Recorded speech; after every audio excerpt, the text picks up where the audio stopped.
They said she was bought and sold like cattle. They whispered she'd break within a month. But when the Ice Duke's contract bride turns his fortress upside down with one brilliant move, the entire empire realizes they've underestimated the wrong woman. Stay until the end to see how she shatters every rule. And if you're watching from your city, drop it in the comments and smash that like button. The iron gates of Ironvale Estate didn't open. They groaned. Evelyn Harrow sat rigid in the carriage, her gloved hands folded so tightly in her lap that her knuckles had gone white beneath the thin fabric. Through the frost-crusted window, she watched the fortress materialize from the winter fog like something out of a nightmare.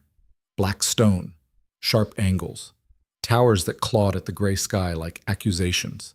This was not a home. This was a declaration of war against comfort itself. "Miss Harrow?" The driver's voice cracked through the silence. "We've arrived." Arrived. As if she'd chosen to come here. As if the marriage contract burning a hole in her travel bag was something she'd signed with joy instead of desperation. The carriage lurched to a stop. Evelyn didn't move. She'd had 3 weeks to prepare for this moment. 3 weeks since her father had stumbled into their crumbling townhouse with the paperwork that would save them from debtor's prison. 3 weeks to accept that Evelyn Harrow, 24 years old, lover of books and bitter tea and the messy freedom of her own thoughts, was now property of Duke Roderick Vale. Not his wife. Not really. His contract. The door swung open and winter air knifed into the carriage. A stern-faced woman in servant's black stood waiting, her expression suggesting she'd rather be anywhere else. "Lady Vale," the woman said, though the title sounded like an insult. "I'm Mrs. Daventry, the housekeeper. Come."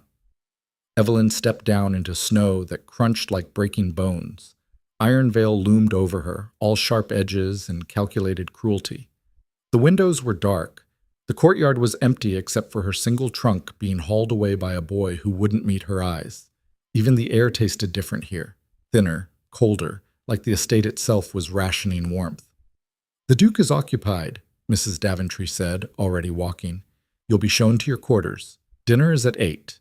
You're expected to dress appropriately and speak only when addressed." Evelyn's stomach twisted. "I haven't even met him yet." Mrs. Daventry stopped, turned. Her face could have been carved from the same stone as the fortress. "You signed a contract, Miss Harrow, not a love letter. The Duke has no interest in meetings or pleasantries. You'll see him at dinner. You'll learn the rules. And if you're clever, you'll keep your head down and your expectations low." The words landed like slaps. Evelyn had known this marriage was transactional. Her family's debts erased in exchange for her, what? Companionship? Hardly. Duke Roderick Vale was notorious throughout the empire, a military strategist so brilliant and so ruthless that enemy generals reportedly refused to face him in the field, a man who'd never lost a battle and never showed emotion, a man who, according to every piece of gossip Evelyn had managed to collect, treated human connection like a tactical weakness.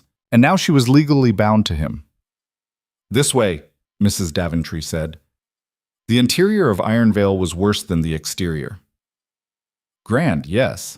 Expensive, certainly, but cold in a way that had nothing to do with temperature. The entrance hall stretched up 3 stories, all dark wood and darker stone, with portraits of grim-faced Vale ancestors glaring down like judges. The furniture looked expensive and unused. The fireplaces were clean, too clean, as if warmth itself was forbidden. Their footsteps echoed. "Your wing is in the east," Mrs. Daventry said as they climbed a massive staircase. "The Duke resides in the west. You are not to enter his quarters without explicit invitation. You are not to disturb his work. You are not to create disruptions among the staff." "What exactly am I allowed to do?" Evelyn's voice came out sharper than intended. Mrs. Daventry's mouth thinned. "Exist quietly, Lady Vale. That's what the Duke requires." They stopped before a heavy oak door. Mrs. Daventry pushed it open to reveal a bedroom that was objectively beautiful. High ceilings, tall windows overlooking snow-covered gardens, a 4-poster bed draped in deep blue velvet, a writing desk, a wardrobe already filled with dresses Evelyn hadn't chosen. It looked like a very expensive cage. "Someone will fetch you for dinner," Mrs. Daventry said. "I suggest you rest. You look worn." The door closed before Evelyn could respond. She stood in the center of the room, listening to the housekeeper's footsteps fade, and felt the full weight of her situation crash down. This was real. This was happening. She was actually here, in this frozen fortress, bound to a man she'd never met, with rules designed to keep her invisible and quiet and grateful for the privilege of being tolerated. Evelyn walked to the window and pressed her forehead against the cold glass. The ground stretched endlessly, white and barren and perfect. Not a single imperfection, not a leaf out of place. Even nature here seemed controlled, disciplined, beaten into submission by whatever force Roderick Vale wielded. Her reflection stared back, dark hair escaping its pins, gray eyes too wide. The traveling dress she'd worn, her nicest, which still looked shabby against the opulence surrounding her, wrinkled from the journey. She looked exactly like what she was, desperate. Halt. At precisely 8 o'clock, a knock rattled the door. Evelyn had changed into one of the dresses from the wardrobe, a deep green thing with too many buttons and a neckline that made her feel like she was being strangled. She'd attempted to fix her hair, failed, settled for pinning it back severely, which at least matched the aesthetic of the house. The servant who'd knocked didn't speak, just gestured for her to follow. They descended through the silent halls, past more disapproving portraits, down into what Evelyn assumed was the main floor. Finally, they stopped before an ornate dining room. Evelyn's heart hammered. The servant opened the door and retreated without a word. The dining room was enormous and empty except for a single table set for two. Candles burned at intervals, casting long shadows. A fire crackled in the hearth, the first genuine warmth Evelyn had encountered since arriving. And at the head of the table, reading a letter with the focus of a man studying battle plans, sat Duke Roderick Vale. Evelyn's breath caught. She'd expected cold, distant, but she hadn't expected this. He was younger than she'd imagined, perhaps 32, 33, with sharp features that looked like they'd been designed specifically to intimidate. Dark hair, longer than was fashionable, pushed back carelessly, a jaw that could cut glass, and eyes, when he finally glanced up, that were the pale gray of winter ice. He looked at her the way someone might look at a piece of furniture that had been delivered to the wrong room. "Sit," he said. His voice was deep, clipped, utterly devoid of warmth. Evelyn sat. For a long moment, neither of them spoke. Roderick returned to his letter. Servants appeared from nowhere, setting down plates of food that smelled incredible and looked untouched by human hands. Roasted meat, glazed vegetables, fresh bread that steamed when broken. Evelyn's stomach growled traitorously. "Eat," Roderick said without looking up. She picked up her fork, put it down. "Aren't we going to—" "No." The word was final. Evelyn felt heat crawl up her neck. "I just thought since we're married, we're contracted." He set the letter down with deliberate precision. His eyes met hers, and Evelyn understood instantly why enemy generals refused to face him. Those eyes held nothing. No anger, no curiosity, no recognition of her as a human being. "You're here because your family owed debts they couldn't pay. I'm here because I required a solution to certain social expectations. We both have our roles. Let's not pretend this is anything more." "I wasn't pretending." "Good. Then we understand each other." He picked up his wine glass. "You'll maintain appropriate appearances, attend necessary functions. Otherwise, you're free to do as you please within reason. I don't care how you spend your time as long as you don't interfere with mine." Evelyn's hands clenched in her lap. "And what exactly are the boundaries of within reason?" "Don't embarrass me. Don't create scandals. Don't expect access to my personal affairs or affection or whatever romantic notion you brought with you." He took a drink. "We're strangers who share a name, that's all." "I see. Do you?" For the first time, something almost like interest flickered across his face. "Most women in your position spend the first week weeping or making demands. Which are you?" "Neither," Evelyn said quietly. "I'm the woman who signed a contract to save her family. I knew what I was agreeing to." "Then we'll get along fine." He returned to his meal as if she'd ceased to exist. They ate in silence. It was the most excruciating hour of Evelyn's life. Every clink of silverware echoed. Every swallow felt performed. She could feel Roderick's presence like a physical weight, not hostile exactly, but utterly indifferent, which somehow felt worse. When the plates were cleared, he stood. "I have work," he said. "Breakfast is at 7 if you choose to attend. Lunch is informal. Dinner is mandatory when I'm in residence. Good night, Lady Vale." He was gone before she could respond. Evelyn sat alone in the vast dining room, surrounded by dying candles and the wreckage of a meal she'd barely tasted, and felt the full reality of her new life settle over her like frost. She was invisible here. Less than invisible. She was an inconvenience being politely ignored. What? The first week passed in a blur of silence and isolation. Evelyn learned the rhythms of Ironvale quickly because there were so few of them. Roderick kept brutal hours, up before dawn, working until late evening. She saw him only at dinner, and their conversations, if they could be called that, consisted of him asking perfunctory questions about her comfort, which he clearly didn't care about, and her giving equally perfunctory answers, which he didn't listen to. The servants treated her with careful, distant politeness. Not cruelty, Roderick clearly wouldn't tolerate that, but not warmth either. She was an oddity, a puzzle piece that didn't quite fit. Mrs. Daventry made it clear through 1,000 tiny gestures that Evelyn's presence was tolerated, not welcomed, and Roderick barely acknowledged her existence. He didn't ask about her day, didn't inquire about her interests, didn't seem to register that she was a living, breathing person with thoughts and feelings and a growing frustration that threatened to explode. On the 8th night, something inside Evelyn snapped. They were at dinner, another silent, suffocating affair, when Roderick mentioned in passing that he was dealing with a supply chain issue affecting his northern holdings. Food shortages, delayed shipments, standard logistics. "It's the river routes," Evelyn said before she could stop herself. Roderick paused, fork halfway to his mouth. "Excuse me?" "The northern river routes. They freeze earlier than the records show because of the mountain runoff patterns. If you're relying on historical shipping schedules, you're going to lose another 2 weeks at minimum." Silence. Roderick set down his fork with careful precision. "And how would you know that?" Heat rushed to Evelyn's face, but she held his gaze. "I read.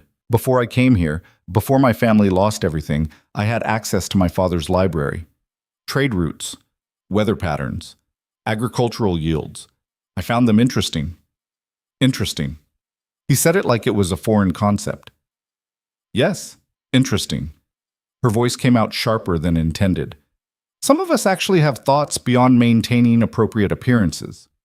She regretted the words immediately. But instead of the ice-cold dismissal she expected, something changed in Roderick's expression. Not warmth, never that, but a kind of reluctant attention, like he was seeing her for the first time. "Explain," he said. So she did. Evelyn talked about alpine melt patterns and their effect on northern waterways, about how historical records didn't account for gradual climate shifts, about alternative routes that would cost more upfront but save time and prevent spoilage. She talked for 10 minutes straight, the longest conversation they'd had. When she finished, Roderick was watching her with an expression she couldn't read.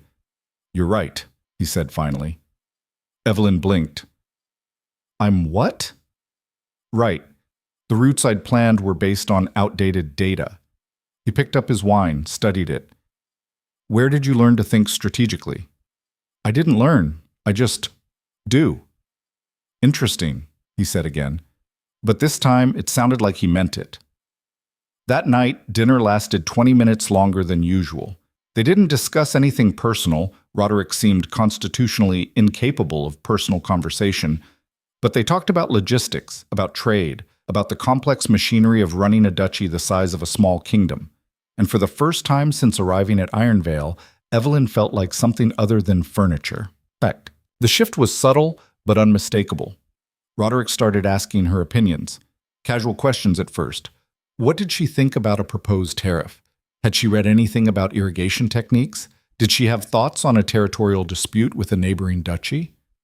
Evelyn answered honestly and discovered that her mind, dormant for months under the weight of her family's collapse, was still sharp. She saw patterns, connections, solutions that weren't immediately obvious. And Roderick, despite his emotional constipation, recognized it. Their dinners transformed from silent endurance tests into something resembling actual conversations. Still formal, still distant, but conversations nonetheless. Mrs. Daventry noticed. Evelyn caught the housekeeper watching them one evening, her expression a mixture of surprise and something that might have been concern. The other servants noticed too. They started speaking to Evelyn with a fraction more warmth, not friendliness that would require Roderick's explicit approval, but acknowledgement. For 3 weeks, this became their routine. Days of isolation, nights of careful intellectual sparring. Evelyn told herself it was enough, that she could live on scraps of conversation and the satisfaction of being useful, that she didn't need warmth or affection or any of the things a normal marriage might include. She was an excellent liar, even to herself. Then Lord Adrian Cross arrived, and everything shattered. The announcement came at dinner. "We're hosting guests," Roderick said without preamble. "Imperial delegation. 3 days. You'll be expected to attend all functions." Evelyn set down her fork. "What kind of functions?" "Diplomatic theater, dinners, a hunt, a ball." His tone suggested he'd rather face a firing squad. "Lord Adrian Cross is leading the delegation. The Emperor's nephew, charismatic, ambitious, exhausting." "Sounds delightful." The corner of Roderick's mouth twitched. "Almost. He'll try to charm you. It's what he does. Don't take it personally." "Should I be flattered or warned?" "Both." That was as close to humor as Roderick got. The delegation arrived 2 days later in a flurry of carriages and color and noise that felt violently out of place at Ironvale. Lord Adrian Cross emerged from the lead carriage like he was stepping onto a stage, tall, golden-haired, with a smile that could probably convince trees to uproot themselves and follow him. He was, in every measurable way, Roderick's opposite. "Duke Vale," Adrian's voice carried across the courtyard. "Still maintaining your fortress of eternal winter, I see." "Lord Cross." Roderick's handshake looked like a tactical assessment. "Still maintaining your reputation for unnecessary dramatics." "It's not unnecessary if it works." Adrian's eyes slid past Roderick and landed on Evelyn. His smile widened. "And you must be the famous Lady Vale. The Duke has been hiding you." "I haven't been hiding," Evelyn said carefully. "Just existing quietly." "What a waste." Adrian took her hand, kissed it with theatrical flair. "Beauty, and, if the rumors are true, brilliance. You're far too interesting for quiet existence." Evelyn felt Roderick tense beside her. "Shall we go inside?" Roderick's voice had gone colder than usual. "I'm sure you're exhausted from your journey." "Not at all," Adrian said cheerfully. "I'm invigorated, nothing like visiting old friends and making new ones." He was still holding Evelyn's hand. She pulled it back gently, but the damage was done. She could feel Roderick's eyes on her, calculating, assessing. The next 3 days were chaos. Adrian was everywhere, charming the servants, telling stories at dinner, laughing at his own jokes, and paying Evelyn a level of attention that felt both wonderful and dangerous. He asked about her opinions, actually listened to her answers, looked at her like she was fascinating instead of useful. And Evelyn, starved for basic human warmth, found herself responding despite every warning bell in her head. During the hunt, Adrian rode beside her while Roderick led from the front. "He's brilliant, you know," Adrian said conversationally. "Roderick, brilliant and completely terrified of anything that can't be solved with strategy." "He's not terrified of anything," Evelyn said. "No?" Adrian's smile turned knowing.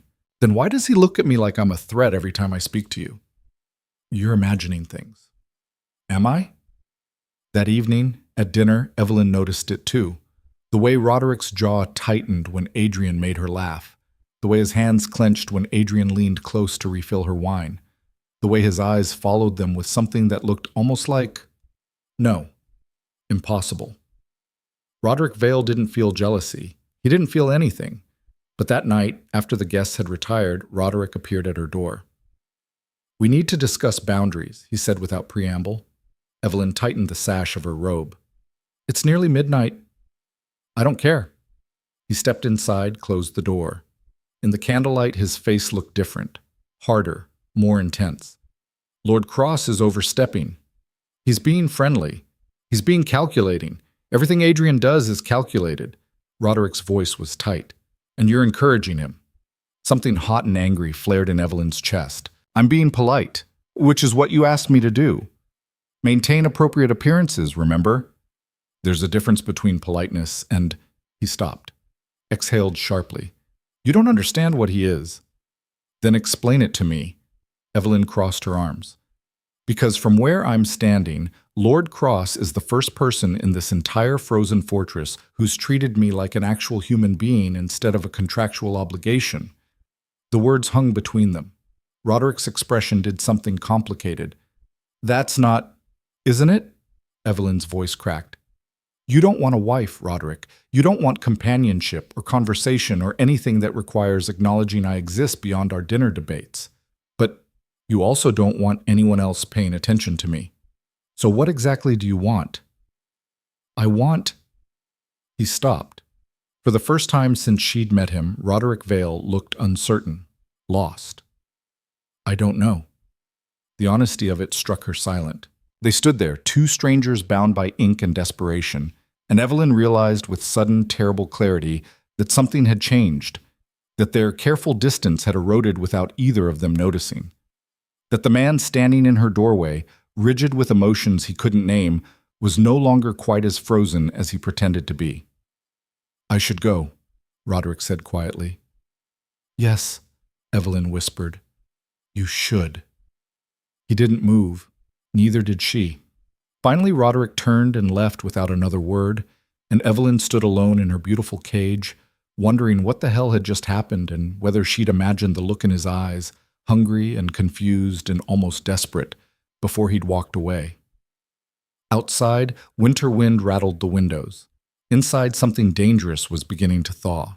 The morning after Roderick's midnight visit, Evelyn woke to find a note slipped under her door. Join me in the study at 10. We need to discuss the Northern trade agreements. No apology for the late-night intrusion, no acknowledgement of what had passed between them. Just business as usual, wrapped in Roderick's trademark emotional avoidance. Evelyn crumpled the note and threw it at the fireplace. Missed. She arrived at the study at precisely 10 o'clock, spine straight, expression neutral. If Roderick wanted to pretend nothing had happened, fine. She could play that game too. The study was smaller than she'd expected, more intimate than the cavernous rooms that made up most of Iron Vale. Books lined every wall, floor to ceiling. Maps covered the massive desk. Roderick stood by the window, backlit by winter sun, looking like he hadn't slept. You're punctual, he said without turning. You asked me to be here. I did. He finally faced her, and Evelyn's breath caught at the shadows under his eyes. I want your opinion on something. My opinion or my strategic analysis? His jaw tightened. Is there a difference? You tell me. For a moment they stood in silence. Then Roderick gestured sharply to the desk. The Northern trade agreements expire in 6 months. Lord Cross suggested this morning that we renegotiate terms with the Imperial Trade Commission. He made several compelling arguments. I'm sure he did. Evelyn kept her voice flat. Adrian is very compelling. Adrian, Roderick's eyes flashed. You're on familiar terms now? He asked me to call him that. Was I supposed to refuse? You could have. Like I could have refused this marriage? The words came out sharper than intended. Some of us don't have the luxury of choice, Your Grace. Roderick flinched. Actually flinched. It was so subtle she almost missed it. But there, a crack in the armor. That's not what I meant, he said quietly. Then what did you mean? Last night you showed up at my door demanding to know what I wanted from Adrian. This morning you're asking my opinion on his trade proposals. Which Roderick am I talking to? The one who treats me like furniture, or the one who's suddenly interested in my existence? Both. The admission seemed to cost him. Neither. I don't... He stopped, dragged a hand through his hair. I'm not good at this. At what? Any of it. People. Emotions. Whatever the hell is happening here. He gestured between them like it was a military problem he couldn't solve. I built my entire life on control and discipline. Everything has rules, patterns, predictable outcomes, and then you arrive and nothing makes sense anymore. Evelyn's heart hammered. I haven't done anything. You exist, Roderick's voice was rough. You sit at my table and tear apart my strategies and challenge every assumption I've made, and I don't know how to. A knock at the door cut him off. Come, Roderick snapped. Mrs. Daventry entered, her expression carefully neutral. Lord Cross is asking for Lady Vale. He's organized a riding party through the eastern woods. Tell him she's occupied, Roderick said flatly. Actually, Evelyn heard herself say, tell him I'll be down in 20 minutes. The housekeeper's eyebrows rose fractionally. She looked between them, sensing the tension, then nodded and retreated. Roderick turned on Evelyn. You're going? Why shouldn't I? You just finished telling me you don't know what you want. At least Adrian knows he wants my company. This isn't about what I want. Everything is about what you want. The words exploded out of her. This marriage, this house, these rules, it's all designed around your comfort and your control. Well, forgive me for accepting an invitation to spend a few hours with someone who actually enjoys talking to me. He doesn't enjoy talking to you. He's using you. For what? To get to me. Roderick's hands clenched. Adrian doesn't do anything without calculation. Every smile, every compliment, every moment of attention, it's strategy. He knows exactly what he's doing. And what's that? Roderick's expression went dark. Making me feel something I can't afford to feel. The confession hung between them like smoke. Evelyn's throat tightened. And what would that be? But Roderick had already turned away, shoulders rigid. Go on your ride. Just be careful. Of Adrian? Of yourself. Evelyn left before she could say something she'd regret. The riding party was excessive. 8 guests, 16 horses, enough wine and food to supply a small army. Adrian had organized it with the same theatrical flair he brought to everything, turning a simple ride into a performance. He appeared at Evelyn's side the moment she entered the courtyard, all golden hair and easy smiles. Lady Vale, I was afraid you'd refuse. Why would I refuse? Your husband looked ready to murder me at breakfast. Adrian's eyes sparkled. I assumed he'd lock you in a tower. Roderick doesn't lock people in towers. He just makes them wish they'd locked themselves in. Adrian laughed, bright and genuine. See? This is why I adore you. You're the only person here who says what she actually thinks. They mounted up. Evelyn on a gray mare that Mrs. Daventry had selected. Adrian on a bay stallion that matched his dramatic personality. The rest of the party followed as they set off toward the eastern woods, leaving Ironvale and its suffocating silence behind. The forest was beautiful in a stark winter way. Bare branches against gray sky, snow muffling sound, everything reduced to essentials, black and white, silence and breath. Adrian rode close enough that their legs occasionally brushed. You're unhappy here. It wasn't a question. Evelyn kept her eyes forward. I'm adjusting. That's not an answer. It's the only one I have. Roderick is brilliant, Adrian said after a moment. Genuinely brilliant. Best strategist I've ever met. But he's also the most emotionally constipated human being in the Empire. Being married to him must be like being married to a very intelligent block of ice. Despite herself, Evelyn laughed. That's accurate. So why do you stay? Because I signed a contract. Because my family would be destroyed if I left. Because... She stopped. Because you're hoping he'll change. Adrian's voice was gentle. I've seen that look before. Women who think they can thaw the Ice Duke. They never succeed. I'm not trying to thaw anyone. I'm trying to survive. Survival isn't the same as living. Adrian slowed his horse, forcing her to slow too. The rest of the party pulled ahead, giving them space that felt both dangerous and deliberate. You deserve more than cold dinners and strategic debates. You deserve someone who sees you as more than a useful mind. Adrian, I'm not saying this to make you uncomfortable. His hand found hers on the reins. Warm. Steady. I'm saying it because it's true. You're extraordinary, Evelyn, and you're wasted here. Her name in his mouth felt wrong and right simultaneously. What do you want from me? Evelyn pulled her hand back. Roderick says you're calculating. That everything you do is strategy. Roderick's not wrong. Adrian's smile turned rueful. I am calculating, But that doesn't mean I'm lying. I can be strategic and honest simultaneously. I can want something and still tell you the truth about it. And what do you want? You. Simple. Direct. Not your mind or your usefulness or your strategic value. Just you. The woman who sits at dinner looking like she's drowning and pretending she can breathe. I want to give you air. Evelyn's heart stuttered. I'm married. To a contract, not a man. Adrian leaned closer. If you wanted to leave, I could help. The Emperor owes me favors. Your family's debts could be transferred, managed differently. You could be free. Free. The word tasted like poison and honey. And what would that cost? Nothing you're not willing to give. They stared at each other, horses breathing fog into cold air, and Evelyn felt the full weight of the choice being offered. Freedom, warmth, someone who wanted her presence instead of tolerating it.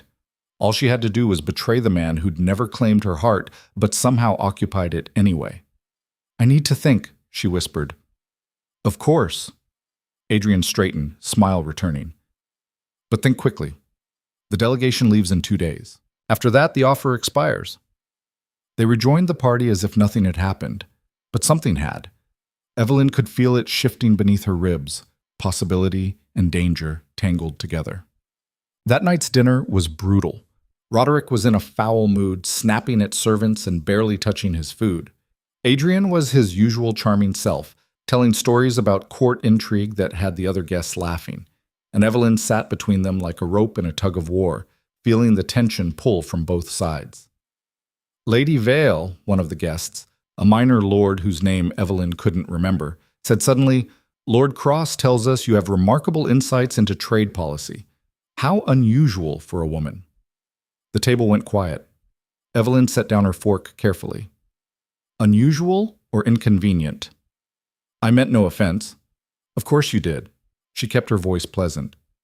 You meant that women aren't supposed to understand complex topics, that we're decorative rather than functional, that any intelligence we display must be unusual rather than simply intelligence. Adrian laughed. Well said. But Roderick was watching her with an expression she couldn't read. My wife, Roderick said slowly, understands more about trade policy than most men in the Emperor's Council. She's also right about the northern river routes, the grain subsidies, and the tariff structures we discussed last week. Unusual implies aberration. She's simply competent. It was the first time he'd defended her publicly, the first time he'd called her his wife instead of his contract. Evelyn's throat tightened dangerously. The dinner continued, but something had shifted. When Adrian refilled her wine, Roderick's hand tightened on his glass. When Evelyn laughed at one of Adrian's jokes, Roderick's jaw clenched. Small tells, tiny cracks in the control he prided himself on. After dessert, when the guests were retiring, Adrian caught Evelyn in the hallway. Tomorrow night, he said quietly. The winter ball. Save me a dance? Just one dance. His smile was dangerous. What harm could it do? Everything, Evelyn thought. It could do everything. But she nodded anyway. What's that? The next day, Iron Vale transformed. Servants hauled in flowers, hothouse blooms that must have cost a fortune, and hung silk banners and polished every surface until the fortress gleamed. The ballroom, which Evelyn had never seen used, was opened and decorated within an inch of its life. Mrs. Daventry appeared at Evelyn's door with a dress box. From the Duke, she said stiffly, for tonight. Inside was the most beautiful gown Evelyn had ever seen. Deep midnight blue, almost black, with silver embroidery that caught the light like stars.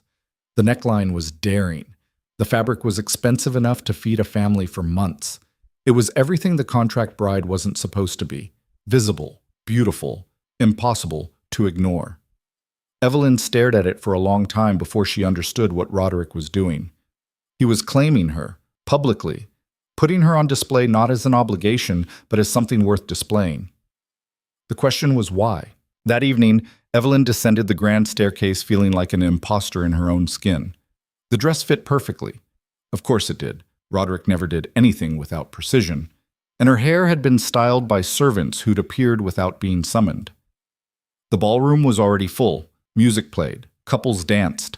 Light sparkled off crystal and silk and jewelry that cost more than Evelyn's entire previous life.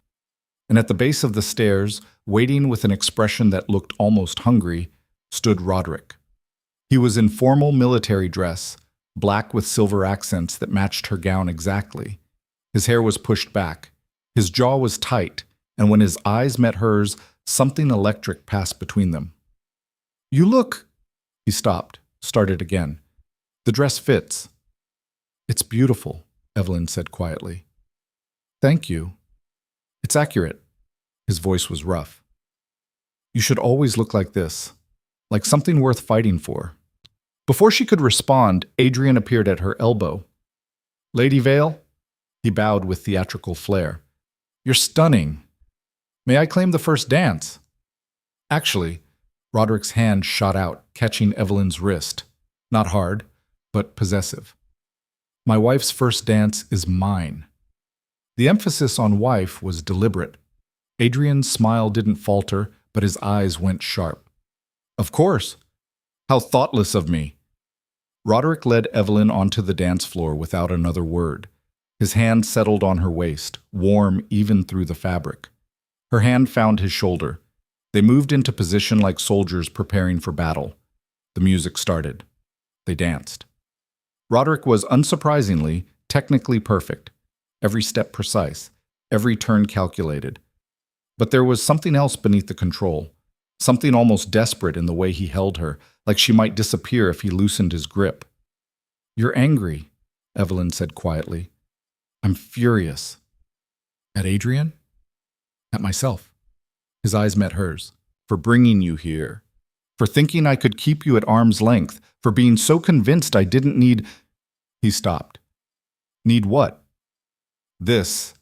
His hand tightened on her waist. "You. Whatever's happening between us that I can't control or strategize or manage. I hate it. Hate is a strong word. So is what I feel when I watch Adrian look at you." The confession came out rough. "When I see him offering you everything I can't, warmth, attention, freedom. You could offer those things too. I don't know how." The vulnerability in his voice nearly broke her. "I was raised to be a weapon, Evelyn. Emotions were trained out of me before I could walk. I don't know how to be anything other than what I am." "Then maybe you need to learn." "And if I can't?" The song ended. They stopped moving but didn't separate. "Then I guess we're both trapped," Evelyn whispered. Someone cleared their throat, Adrian, waiting at the edge of the dance floor with that knowing smile. "My turn, I believe." Roderick's grip tightened fractionally. Then, with visible effort, he released her. "One dance," he said. Not to Adrian, to Evelyn. It sounded like a plea, but Adrian was already leading her away, and Evelyn didn't know how to refuse without causing a scene. Adrian danced differently than Roderick, looser, more playful, with a confidence that didn't need precision to prove itself. He spun her, made her laugh, and every moment felt like a small rebellion against the cold fortress that had become her prison. "He's watching us," Adrian murmured. "Roderick, he hasn't looked away once." "Don't." "Don't what? Tell you the truth?" Adrian's smile turned sharp. "He's falling for you. Probably doesn't even realize it. But it's happening, and it's killing him." "You don't know that." "I do. I've known Roderick for years. I've never seen him like this. Jealous, possessive, unraveled. You've done something remarkable. You've made the Ice Duke feel." "Why are you telling me this?" "Because you deserve to know." Adrian pulled her closer as they turned. "And because it doesn't change my offer. Feeling something isn't the same as being able to express it. Roderick might want you, but he'll never be able to give you what you need. Not really. His damage runs too deep." The song ended. Adrian lifted her hand to his lips, held it there a beat too long, and Evelyn saw Roderick across the room, jaw clenched, eyes blazing, looking like murder wrapped in formal dress. "Thank you for the dance," Adrian said, loud enough to carry. "Tomorrow, before I leave, we should talk." "Adrian, just talk. That's all I'm asking." He left her standing alone in the center of the ballroom, every eye in the room on her. And Evelyn realized with sudden clarity that she'd become the center of a game she didn't know how to play. The rest of the ball passed in a blur. Evelyn danced with other guests, minor lords and ladies who asked polite questions and made polite conversation. But she was hyper-aware of two presences. Roderick standing against the wall like a sentinel, watching every move she made, and Adrian charming his way through the crowd, occasionally catching her eye with a smile that promised things she shouldn't want. By midnight, Evelyn's feet hurt and her head ached, and she desperately needed air. She slipped out onto the balcony, empty, freezing, perfect. The winter garden stretched below, all snow and shadows. Music drifted through the glass doors. Inside, people laughed and danced and pretended this was all normal. Running away? Evelyn spun. Roderick stood in the doorway, still in his formal uniform, looking exhausted. "Just breathing," she said. "Breathing." He stepped onto the balcony, closed the door behind them. "Is that what we're calling it? What else would we call it?" "Choosing." Roderick moved closer. "Between what you have and what Adrian's offering." "He's offering freedom. He's offering a different cage." Roderick's voice was sharp. "You think the Emperor's court is less controlled than Ironvale? That being Adrian's, whatever he wants you to be, would be better than this? At least he wants me to be something. So do I." "What? What do you want me to be?" Roderick was close now, close enough that she could see the desperation in his eyes, the way his hands trembled slightly before he clenched them into fists. "Mine," he said roughly. "I want you to be mine, not in contract, not in name, actually mine." Evelyn's breath caught. "You don't mean that." "I do. I hate that I do. I hate that I can't control it or strategize around it or make it make sense. But I look at you and I want—" He stopped, jaw working. "Everything. I want everything I was trained not to want.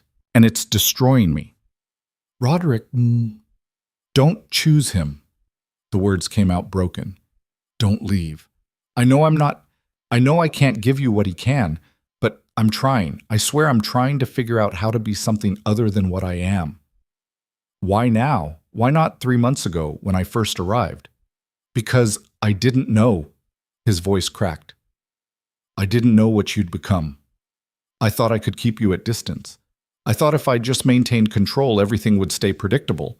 But then you started talking and thinking and being, and now I can't." He dragged a hand through his hair. "I can't imagine this house without you in it. I can't imagine dinner in silence. I can't imagine waking up knowing you're gone." Tears burned Evelyn's eyes. "You're not being fair." "I know. You ignored me for months, treated me like furniture, and now Adrian shows interest, and suddenly you—" I was terrified. The admission seemed to cost him everything. "I'm still terrified. Of this. Of you. Of what I feel when I look at you. My entire life is built on control, Evelyn. You make me feel out of control. And I don't know how to handle that except by pushing you away."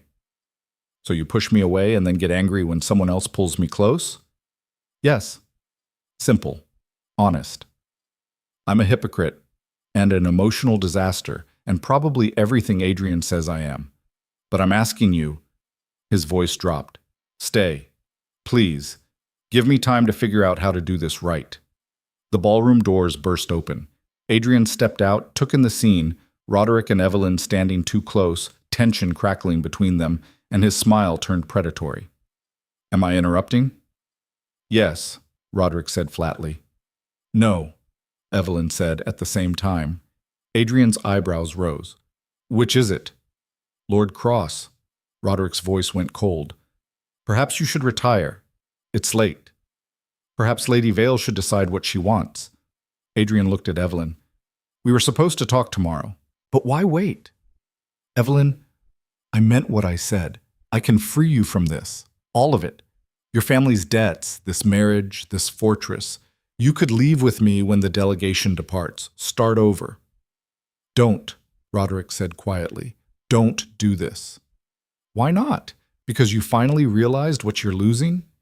Adrian's smile was sharp. "You had months to treat her like she mattered. You chose control instead.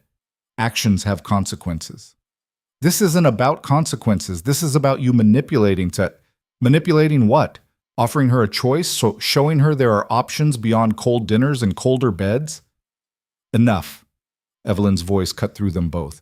Both of you, stop. They went silent. She looked between them. Roderick, rigid with barely controlled desperation, and Adrian, charming even in cruelty. Two paths, two futures, both dangerous in different ways. I need time, she said finally. I need to think. The delegation leaves tomorrow at noon, Adrian said gently. After that, the offer expires. That's not enough time. It's all the time there is. He bowed. Whatever you decide, Evelyn, I hope you choose yourself. He glanced at Roderick. Not what's familiar, not what's safe, yourself. He left them alone on the balcony. Roderick sagged against the railing like his strings had been cut. He's right, you know. About me. About all of it. Roderick, I'm not good at this. At feelings. At being human instead of strategic, and I'll probably fail 100 more times trying to figure it out. He looked at her, and Evelyn had never seen anyone look so lost. But if you stay, I swear I'll try.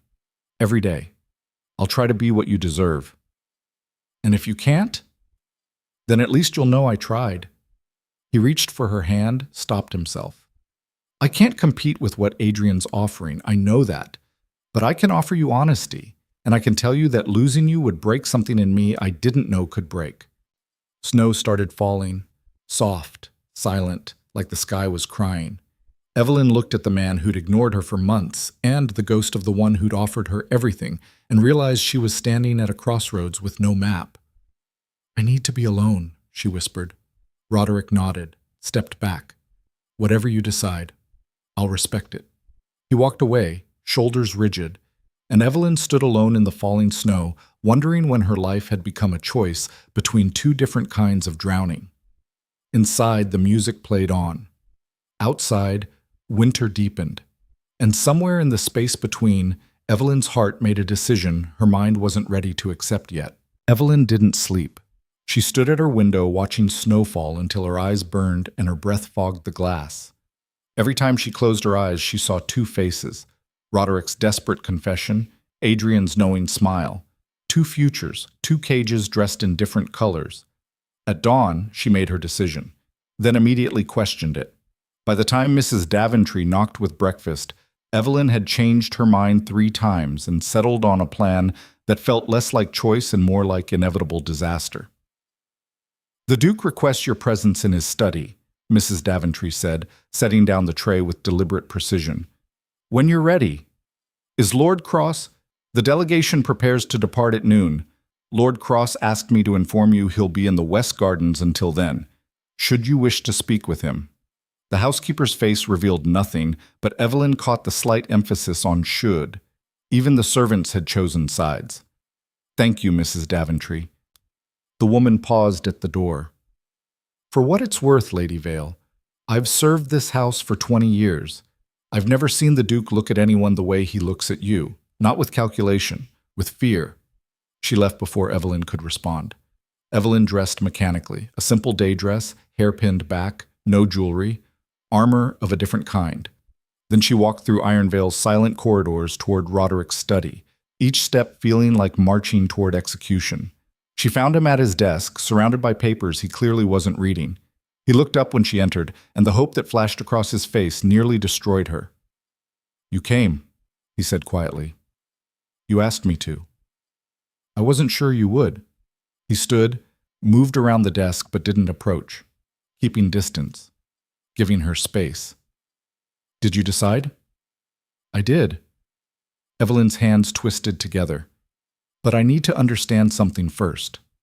Last night you said you wanted me, that you were trying to change. But Roderick, you've had months. Why now? Why when Adrian showed up? He flinched. You think I only want you because someone else does. Don't you? No. The word came out fierce. Adrian made me realize what I already felt, made me face what I'd been avoiding. But Evelyn, I've been watching you since the first night you corrected my trade routes. I've been listening to every word you say at dinner like it's strategic intelligence. I've been fighting this for months because I didn't know how to want something I couldn't control. Fighting it, Evelyn repeated, while I sat alone wondering if I even existed to you. I know. His voice cracked.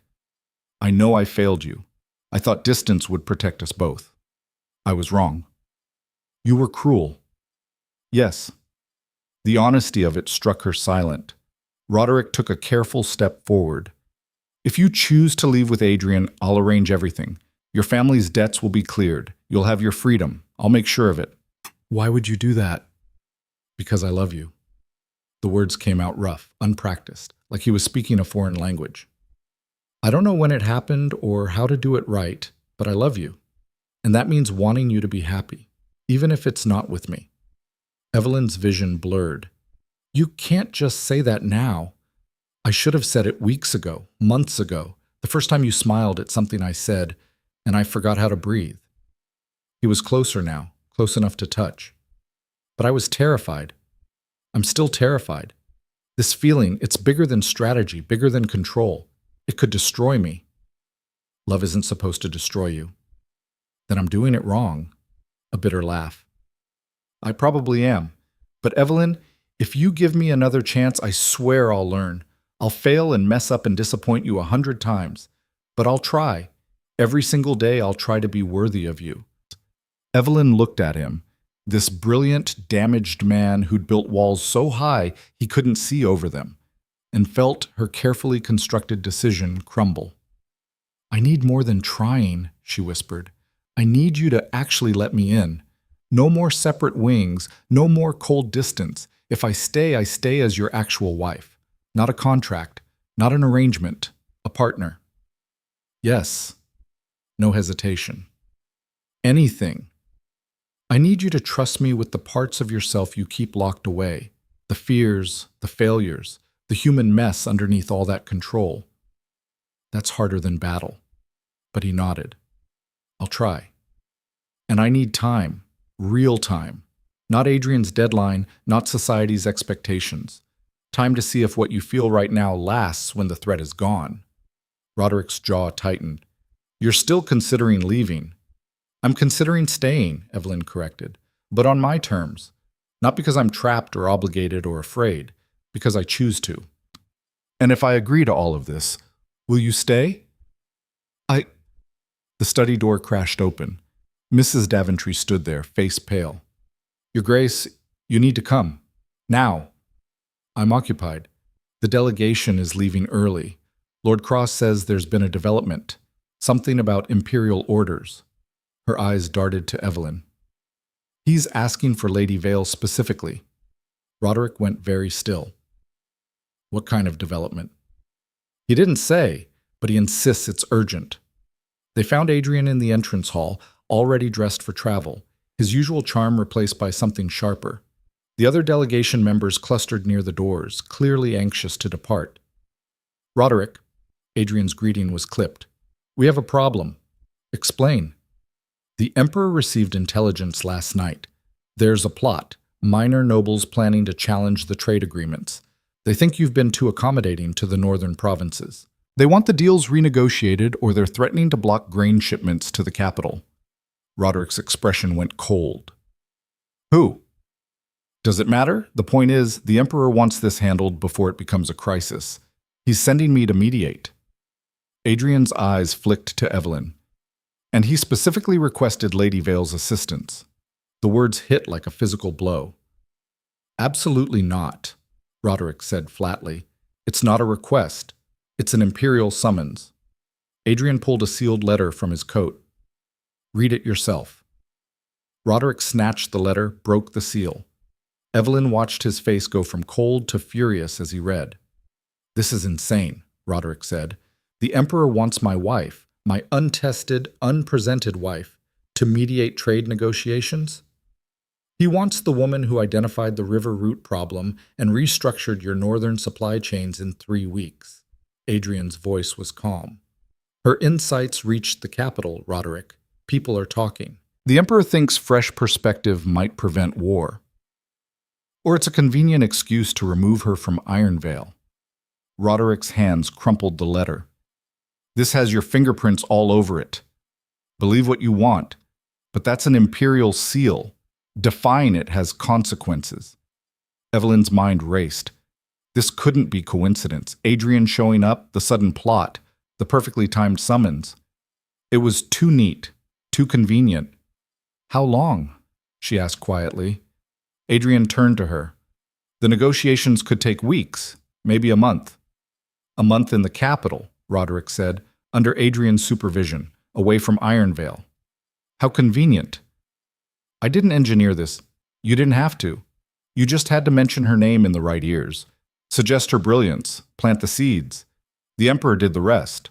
Roderick moved between Adrian and Evelyn. She's not going. She doesn't have a choice, Adrian said. Neither do you. There's always a choice. Not with Imperial summons. You know that. Adrian's expression softened fractionally. Roderick, I know what you think this is, but the threat is real. Those nobles could destabilize half the empire, and Evelyn actually could help. Or you're using Imperial authority to finish what you started last night. Maybe both things are true. The admission hung in the air. Evelyn stepped forward, placed a hand on Roderick's arm. She felt him trembling, actually trembling, with suppressed rage. Can I see the letter? She asked. Roderick handed it over without looking away from Adrian. The seal was genuine. She'd seen enough Imperial documents in her father's study to recognize authenticity. The language was formal but clear. Lady Evelyn Vale's presence was requested to assist in mediation efforts regarding northern trade disputes. Refusal would be noted as defiance of Imperial will. It was real. All of it. I have to go, Evelyn said quietly. No. Roderick. She turned to face him. This is an Imperial summons. If I refuse, it damages you, your reputation, your standing, everything you've built. I don't care about any of that. Yes, you do, and I won't let you sacrifice it for me. She looked at Adrian. I'll go, but I need guarantees. Name them, Adrian said. My family's debts remain with Duke Vale. This negotiation is professional only, and when it's finished, I return to Ironvale, immediately. Agreed. Evelyn, don't do this. Roderick's voice was raw. Once you're in the capital, under his influence, I'm not a chess piece. She met his eyes. I'm making my own choice. You asked me to choose you. This is me choosing you by protecting what you've built. I don't want protection. I want you here. You can't have both. The truth of it hurt. The summons is real. The threat is real. And if I can actually help prevent conflict, I have to try. Roderick's face did something complicated. Anger and fear and helplessness warring for dominance. Finally, he turned to Adrian. If anything happens to her, Roderick said quietly, if you manipulate her or pressure her or use this as some elaborate scheme to steal what's mine, I will destroy you. Not your reputation, not your career. You, personally, completely. Do you understand? Adrian's smile was thin. Perfectly. Good. Roderick looked at Evelyn. How long do you need to pack? An hour. I'll send Mrs. Daventry to help. He started to walk away, stopped. Evelyn, last night, what I said about loving you, I meant it. Every word. I know. Do you? His eyes were desperate. Because you're leaving and I don't know how to stop this, and I feel like I'm losing you to something I can't fight. You're not losing me. She moved closer, close enough to touch his face. I'm coming back. Promise me. I promise. It felt like a lie even as she said it. The next hour was chaos. Evelyn packed, while Mrs. Daventry supervised with tight-lipped efficiency. Dresses, books, practical items for extended travel. The housekeeper worked in silence until she was folding Evelyn's nightclothes. You shouldn't go, Mrs. Daventry said abruptly. Evelyn looked up. I don't have a choice. There's always a choice. The Duke would defy the Emperor for you and destroy everything he's built in the process. Perhaps some things are worth destroying. The housekeeper's hands stilled. 20 years I've watched him build walls. 20 years of discipline and control and perfect emptiness. Then you arrived and I watched those walls crack. I watched him become almost human. And now you're leaving. I'm coming back. Are you? Mrs. Daventry's eyes were sharp. Or are you running towards something easier? Lord Cross is charming. The capital is exciting. An iron veil is cold and difficult and demands you fight for every inch of warmth. The words stung because they were partially true. I'm not running, Evelyn said. I'm trying to save what we've built. What you've built is fragile. Distance will shatter it. The trunk closed with a definitive click. Downstairs, carriages waited. Adrian stood beside them, looking every inch the confident imperial envoy. The other delegation members had already departed. This carriage was just for them. Roderick was nowhere to be seen. He's in his study, Adrian said, reading her expression. Couldn't face watching you leave. Can't say I blame him. Don't, Evelyn warned. Don't what? Acknowledge that this is killing him? Adrian helped her into the carriage. I'm not gloating, Evelyn. I'm being honest. You're about to see what happens when Roderick Vale loses control. It won't be pretty. Then why are you doing this? Because I meant what I said. You deserve better than a man who only fights for you when someone else wants you. He settled across from her as the carriage lurched forward, and because the threat is real. Those nobles could start a war. You actually can help. Evelyn watched Ironvale recede through the window, black stone and sharp angles disappearing into winter fog. Somewhere inside, Roderick was probably destroying his study, or sitting in frozen silence, or both. Tell me about the negotiation, she said. The real situation. Adrian's expression shifted to something more serious. 3 major houses are threatening to block trade unless the Emperor renegotiates terms they see as favoring the North. They're led by Duke Theron Ashford. Old money, old prejudices, and very old grudges against your husband. Grudges? Roderick outmaneuvered him in a border dispute 10 years ago, made him look incompetent in front of the Emperor. Ashford's wanted revenge ever since. Ice formed in Evelyn's stomach. This isn't about trade. Everything is about multiple things simultaneously. Adrian leaned forward. The trade threat is real. But yes, Ashford also sees this as an opportunity to damage Roderick by damaging you. How? By discrediting you publicly. If you fail at this negotiation, it reflects on Roderick's judgment. If you succeed, Ashford will claim you were manipulated, or that the success proves nothing. Adrian's smile was grim. You can't win, not in Ashford's eyes. Then why bring me? Because I think you can win anyway. Not Ashford's approval, that's impossible, but the actual negotiation, the Emperor's respect, your own proof that you're more than Roderick's contracted bride. The carriage hit a rut. Evelyn grabbed the side. And what do you get out of this? She asked. Time with you. Away from Roderick's fortress and his suffocating control. A chance to show you what life could be if you chose differently. I'm not choosing differently. You say that now. Adrian's eyes were steady. But the capital changes people. Freedom changes people. And when you're not drowning in Ironvale's frozen silence, you might realize you don't want to go back. You're wrong. I hope I am. He leaned back. For Roderick's sake, I genuinely hope I'm wrong. The journey to the capital took 3 days. They stopped at coaching inns each night, expensive, well-appointed places where Adrian maintained perfect propriety. Separate rooms, formal dinners, no pressure beyond conversation that was, admittedly, engaging. He talked about the capital's politics, the various factions, the delicate balance of power the Emperor maintained through careful manipulation. He explained the players Evelyn would face, Duke Ashford and his allies, all old guard nobility who viewed change as threat. They'll try to intimidate you, Adrian said on the second night over wine, condescend to you, make you feel small and ignorant and out of your depth. I'm used to feeling small. That's the problem. You shouldn't be. He studied her across the table. You're brilliant, Evelyn. Not brilliant for a woman, or brilliant despite your circumstances. Just brilliant. Full stop. And these men are terrified of that. Terrified enough to start a war? Terrified enough to use war as leverage to maintain their power. Adrian's expression darkened. That's what you're really fighting, not trade routes or grain shipments.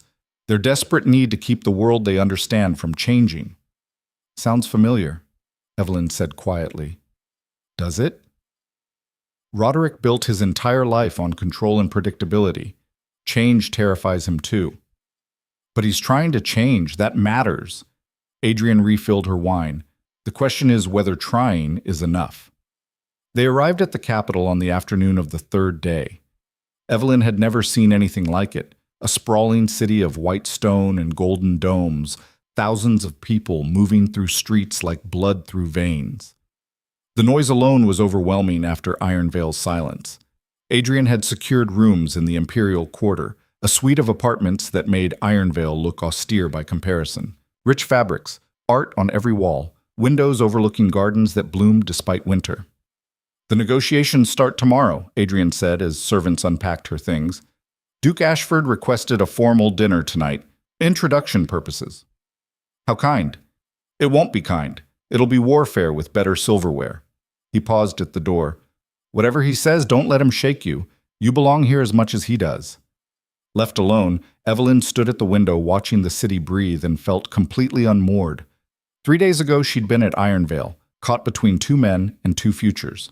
Now she was in the capital, about to face powerful men who wanted her to fail, representing a husband who might not want her back. A knock interrupted her spiral. A servant entered with a sealed letter. "This arrived for you, my lady, from Duke Vale." Evelyn's hands trembled as she broke the seal. "Evelyn, I've never been good with words that aren't orders or strategies, but I'm trying. You left and took something with you I didn't know I had. Not control or pride or any of the things I thought mattered. You took the possibility of being more than what I was trained to be. Whatever happens in the capital, whatever Ashford throws at you, remember, you're brilliant. Not useful, not strategic, brilliant. And anyone who can't see that is blind. I'm not good at waiting. I'm not good at trust. I'm not good at any of this. But I'm here. When you're ready to come home, I'm here. R." Evelyn read it 3 times before she noticed the second page. "P.S. I burned the contract, the one that made you my obligation. It's ash in my fireplace. When you come back, if you come back, it won't be because you're bound to me. It'll be because you choose to be. That terrifies me more than losing you. But it's the only way I know how to love you honestly." The letter blurred. He'd burned the contract, destroyed the legal tie that held them together, given her actual freedom, and somehow that made staying the only choice that mattered. Dinner that night was exactly the nightmare Adrian had predicted. Duke Ashford was older than Evelyn expected, maybe 60, with iron gray hair and eyes that evaluated her like livestock. His allies flanked him at the table, 3 other nobles, all men, all wearing identical expressions of polite contempt. "Lady Vale?" Ashford's greeting dripped with false warmth. How delightful to finally meet Roderick's little acquisition. Evelyn kept her face neutral. "Duke Ashford, thank you for arranging this dinner." "Of course, though I admit surprise at your presence. Trade negotiations typically require experience, expertise, years of study." His smile sharpened. Not qualities one usually associates with contract brides. Adrian tensed beside her, but Evelyn put a hand on his arm. "No," she said pleasantly. "Contract brides are usually associated with desperation and survival, both of which provide excellent education in negotiation." One of Ashford's allies, Lord something or other, laughed before catching himself. Ashford's smile didn't waver. "Charming. Duke Vale always did prefer intelligence over breeding. How is your husband? Still hiding in his frozen fortress, I assume?" "Still outmaneuvering his enemies, I believe." "Ah, yes. His signature move. Win battles through superior strategy while completely ignoring human cost." Ashford cut his meat with precise violence. "Tell me, Lady Vale, has he taught you that particular skill? How to treat people like chess pieces?" "No." Evelyn met his eyes. "I learned that from watching men like you try to maintain power you no longer deserve." The table went silent. Ashford set down his fork with careful precision. "I see. The little bride has teeth. The little bride has a name and a mind, and zero patience for theatrical intimidation disguised as dinner conversation." Evelyn leaned forward. "You want to discuss trade? Let's discuss trade. You want to threaten grain shipments to force renegotiation? Let's talk about how that hurts your own people more than it hurts the capital. You want to use me to hurt Roderick? Be honest about it instead of hiding behind polite condescension." "Evelyn," Adrian started. "No." She didn't look away from Ashford. "I came here to negotiate in good faith, But if this is just theater designed to make me fail so you can damage my husband's reputation, tell me now. I'd rather know what I'm fighting." Ashford stared at her for a long moment. Then, unexpectedly, he laughed. "Perhaps Vale married better than I thought." He picked up his wine. "Very well, Lady Vale. You want honesty? Here it is. I hate your husband. Have for years. This negotiation is partially about trade and partially about making Roderick suffer by proxy. But," he raised a hand as Adrian started to object, "the trade issues are real. My allies and I genuinely believe the Northern agreements are unfair, so we have common cause to negotiate actual solutions. Even if it means working with me, even if it means acknowledging you're not the helpless little acquisition I assumed you were." Ashford's expression turned calculating. "Perhaps we can find middle ground, if you're actually willing to listen instead of parroting your husband's positions." It was a test. Another one. Evelyn took a breath. "I'm listening." What followed was 3 hours of brutal, complex negotiation. Ashford and his allies presented their grievances, and they were, Evelyn admitted reluctantly, partially valid. The Northern agreements did favor certain provinces. Distribution was uneven. Smaller landholders were getting squeezed. But their proposed solutions would devastate the North without actually helping their own people. Evelyn tore their arguments apart piece by piece, then rebuilt them into something functional. She proposed amendments, alternate routes, gradual adjustments that balanced interests without destroying anyone. It was exhausting. It was exhilarating. It was exactly what her mind had been starving for. By the time dessert arrived, they'd outlined a preliminary framework. Not finished, nowhere close, but a starting point. "Well," Ashford sat back, studying her, "you're either very clever or very well trained. I can't decide which. Does it matter?" "I suppose not." He raised his glass. "To unexpected competence." They drank. But Evelyn caught the look he exchanged with his allies, calculation, reassessment, something that looked almost like respect. Later, when Adrian walked her back to her apartments, he was quiet. "That was remarkable," he said finally. "That was exhausting. You just earned Ashford's respect. Do you know how rare that is? I earned a temporary ceasefire, not respect." "You're wrong." Adrian stopped outside her door. "You proved you're more than Roderick's wife. You're a force in your own right." "I was always a force. They just couldn't see it through their prejudices. And now they can, which changes everything." Evelyn fumbled with her key. "I'm tired, Adrian. Can we discuss philosophical implications tomorrow?" "Of course." But he didn't leave. "Evelyn, tonight, watching you dismantle Ashford's arguments, I thought about what you said on the balcony, about needing time to see if Roderick's feelings last. But here's my question. What if you're the one who changes? What if you realize you don't want to go back to being invisible at Ironvale when you could be this brilliant and acknowledged and actually valued somewhere else?" "I'm valued at Ironvale." "Are you, or are you just useful to a man who's learning to pretend he cares?" "That's not fair. Fair doesn't matter. True does." Adrian's expression was gentle. "I'm not trying to manipulate you. I'm asking you to be honest about what you want. Not what you think you should want, what you actually want." "I want—" Evelyn stopped. "I don't know anymore." "Then take time to figure it out. That's all I'm asking." He left her standing in the hallway, key in hand, wondering when everything had gotten so complicated. Inside her apartment, she found another letter from Roderick. This one was shorter. "Day 3 without you. Ironvale feels like a mausoleum. I'm told that's dramatic. I don't care. I hope you're destroying them. I know you are. Come home when you're ready. I'll be here." Evelyn pressed the letter to her chest and let herself cry. For the first time since leaving, she let herself feel everything. The fear, the confusion, the desperate want for two incompatible things. She wanted Roderick's rough honesty and Adrian's easy warmth. She wanted Ironvale's quiet and the capital's vitality. She wanted to be needed and valued and chosen and free. She wanted everything, and having everything felt impossible.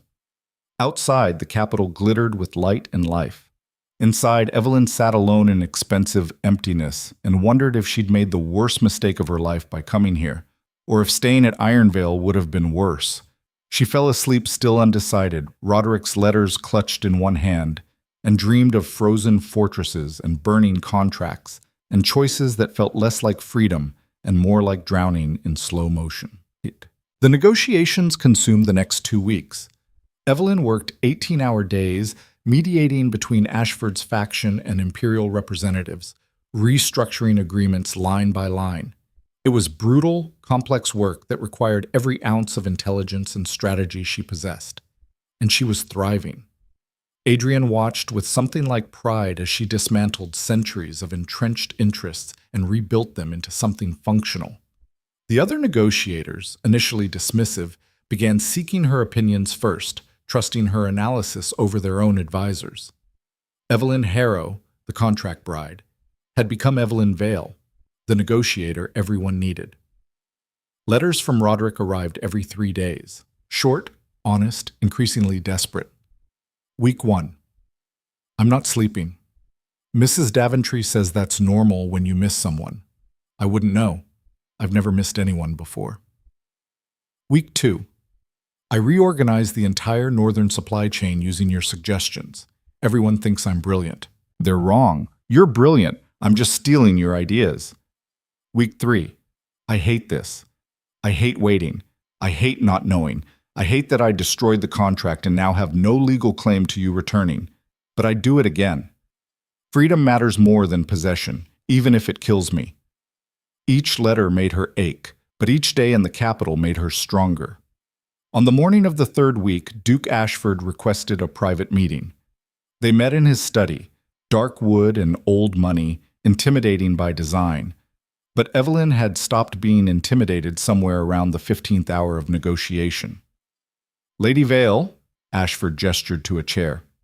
Sit, please. She sat. I'll be direct, Ashford said. These negotiations are succeeding because of you. Not Adrian, not my team, not the Emperor's representatives. You. Your insights, your solutions, your ability to see past political posturing to actual problems. Thank you. Don't thank me. I'm leading somewhere unpleasant. Ashford leaned forward. I want to offer you a position. Permanent advisor to my trade commission. Generous salary, significant autonomy, apartments in the capital. You'd be invaluable. Evelyn's stomach dropped. I'm married. To a man who treated you like furniture for months until someone else showed interest. To a man who lives in a frozen fortress and calls it strategy. To a man who, if we're being honest, doesn't deserve you. You don't know what he deserves. I know what you deserve. Ashford's voice was surprisingly gentle.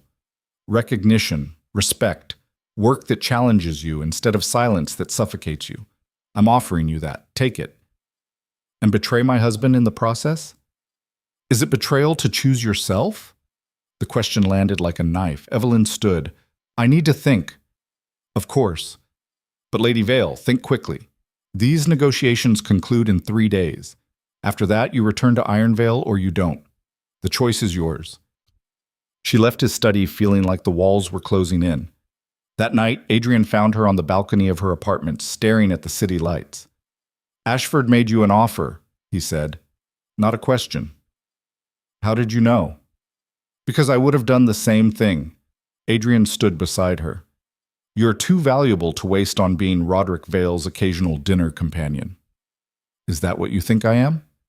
I think you could be so much more. Here, with actual support instead of grudging acknowledgement. He turned to face her. Evelyn, I'm going to be honest with you. More honest than I've been about anything. I'm not sure I want to hear this. Too bad. You need to. Adrian's expression was serious. I brought you here partially because the Emperor asked, and partially because I wanted time to show you what life could be beyond Ironvale. I was strategic about it, calculated. Everything Roderick accused me of. I know. But somewhere in these 3 weeks, something changed. I stopped seeing you as a prize to win from Roderick and started seeing you as someone I actually... He stopped. This isn't a game anymore. I'm falling for you, really falling, and that terrifies me because I'm supposed to be the one in control. Adrian, let me finish. Roderick loves you. I believe that. But he loves you the way a drowning man loves air, desperately, possessively, without understanding how to coexist with you beyond need. I'm offering you partnership, equality, a life where you're celebrated instead of tolerated. You're offering me an escape, Evelyn said quietly. Is that so bad? Escaping something that hurts you? Ironvale doesn't hurt me. No, but Roderick's emotional constipation does, his inability to be vulnerable without crisis, his need to control everything including his own feelings. Adrian moved closer. You deserve better than waiting for him to figure out how to be human. And you're human? I'm trying to be. With you. He reached for her hand. Stay. Take Ashford's offer. Let me show you what it's like to be with someone who doesn't have to be taught to value you. Evelyn pulled her hand back. I need to be alone. Evelyn, please. He left, and Evelyn stood on the balcony, 3 weeks away from Ironvale, 3 days from decision, and felt her carefully controlled world shatter completely.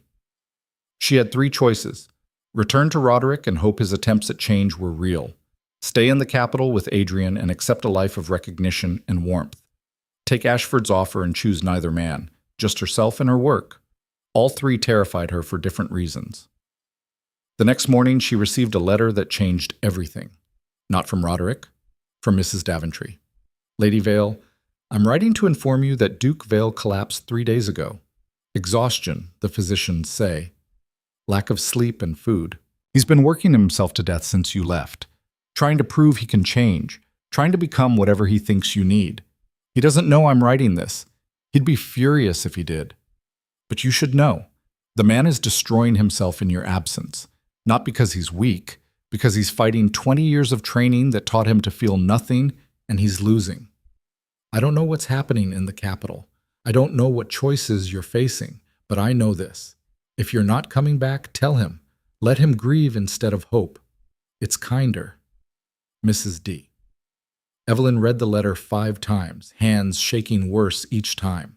Roderick was destroying himself, actually physically destroying himself trying to change.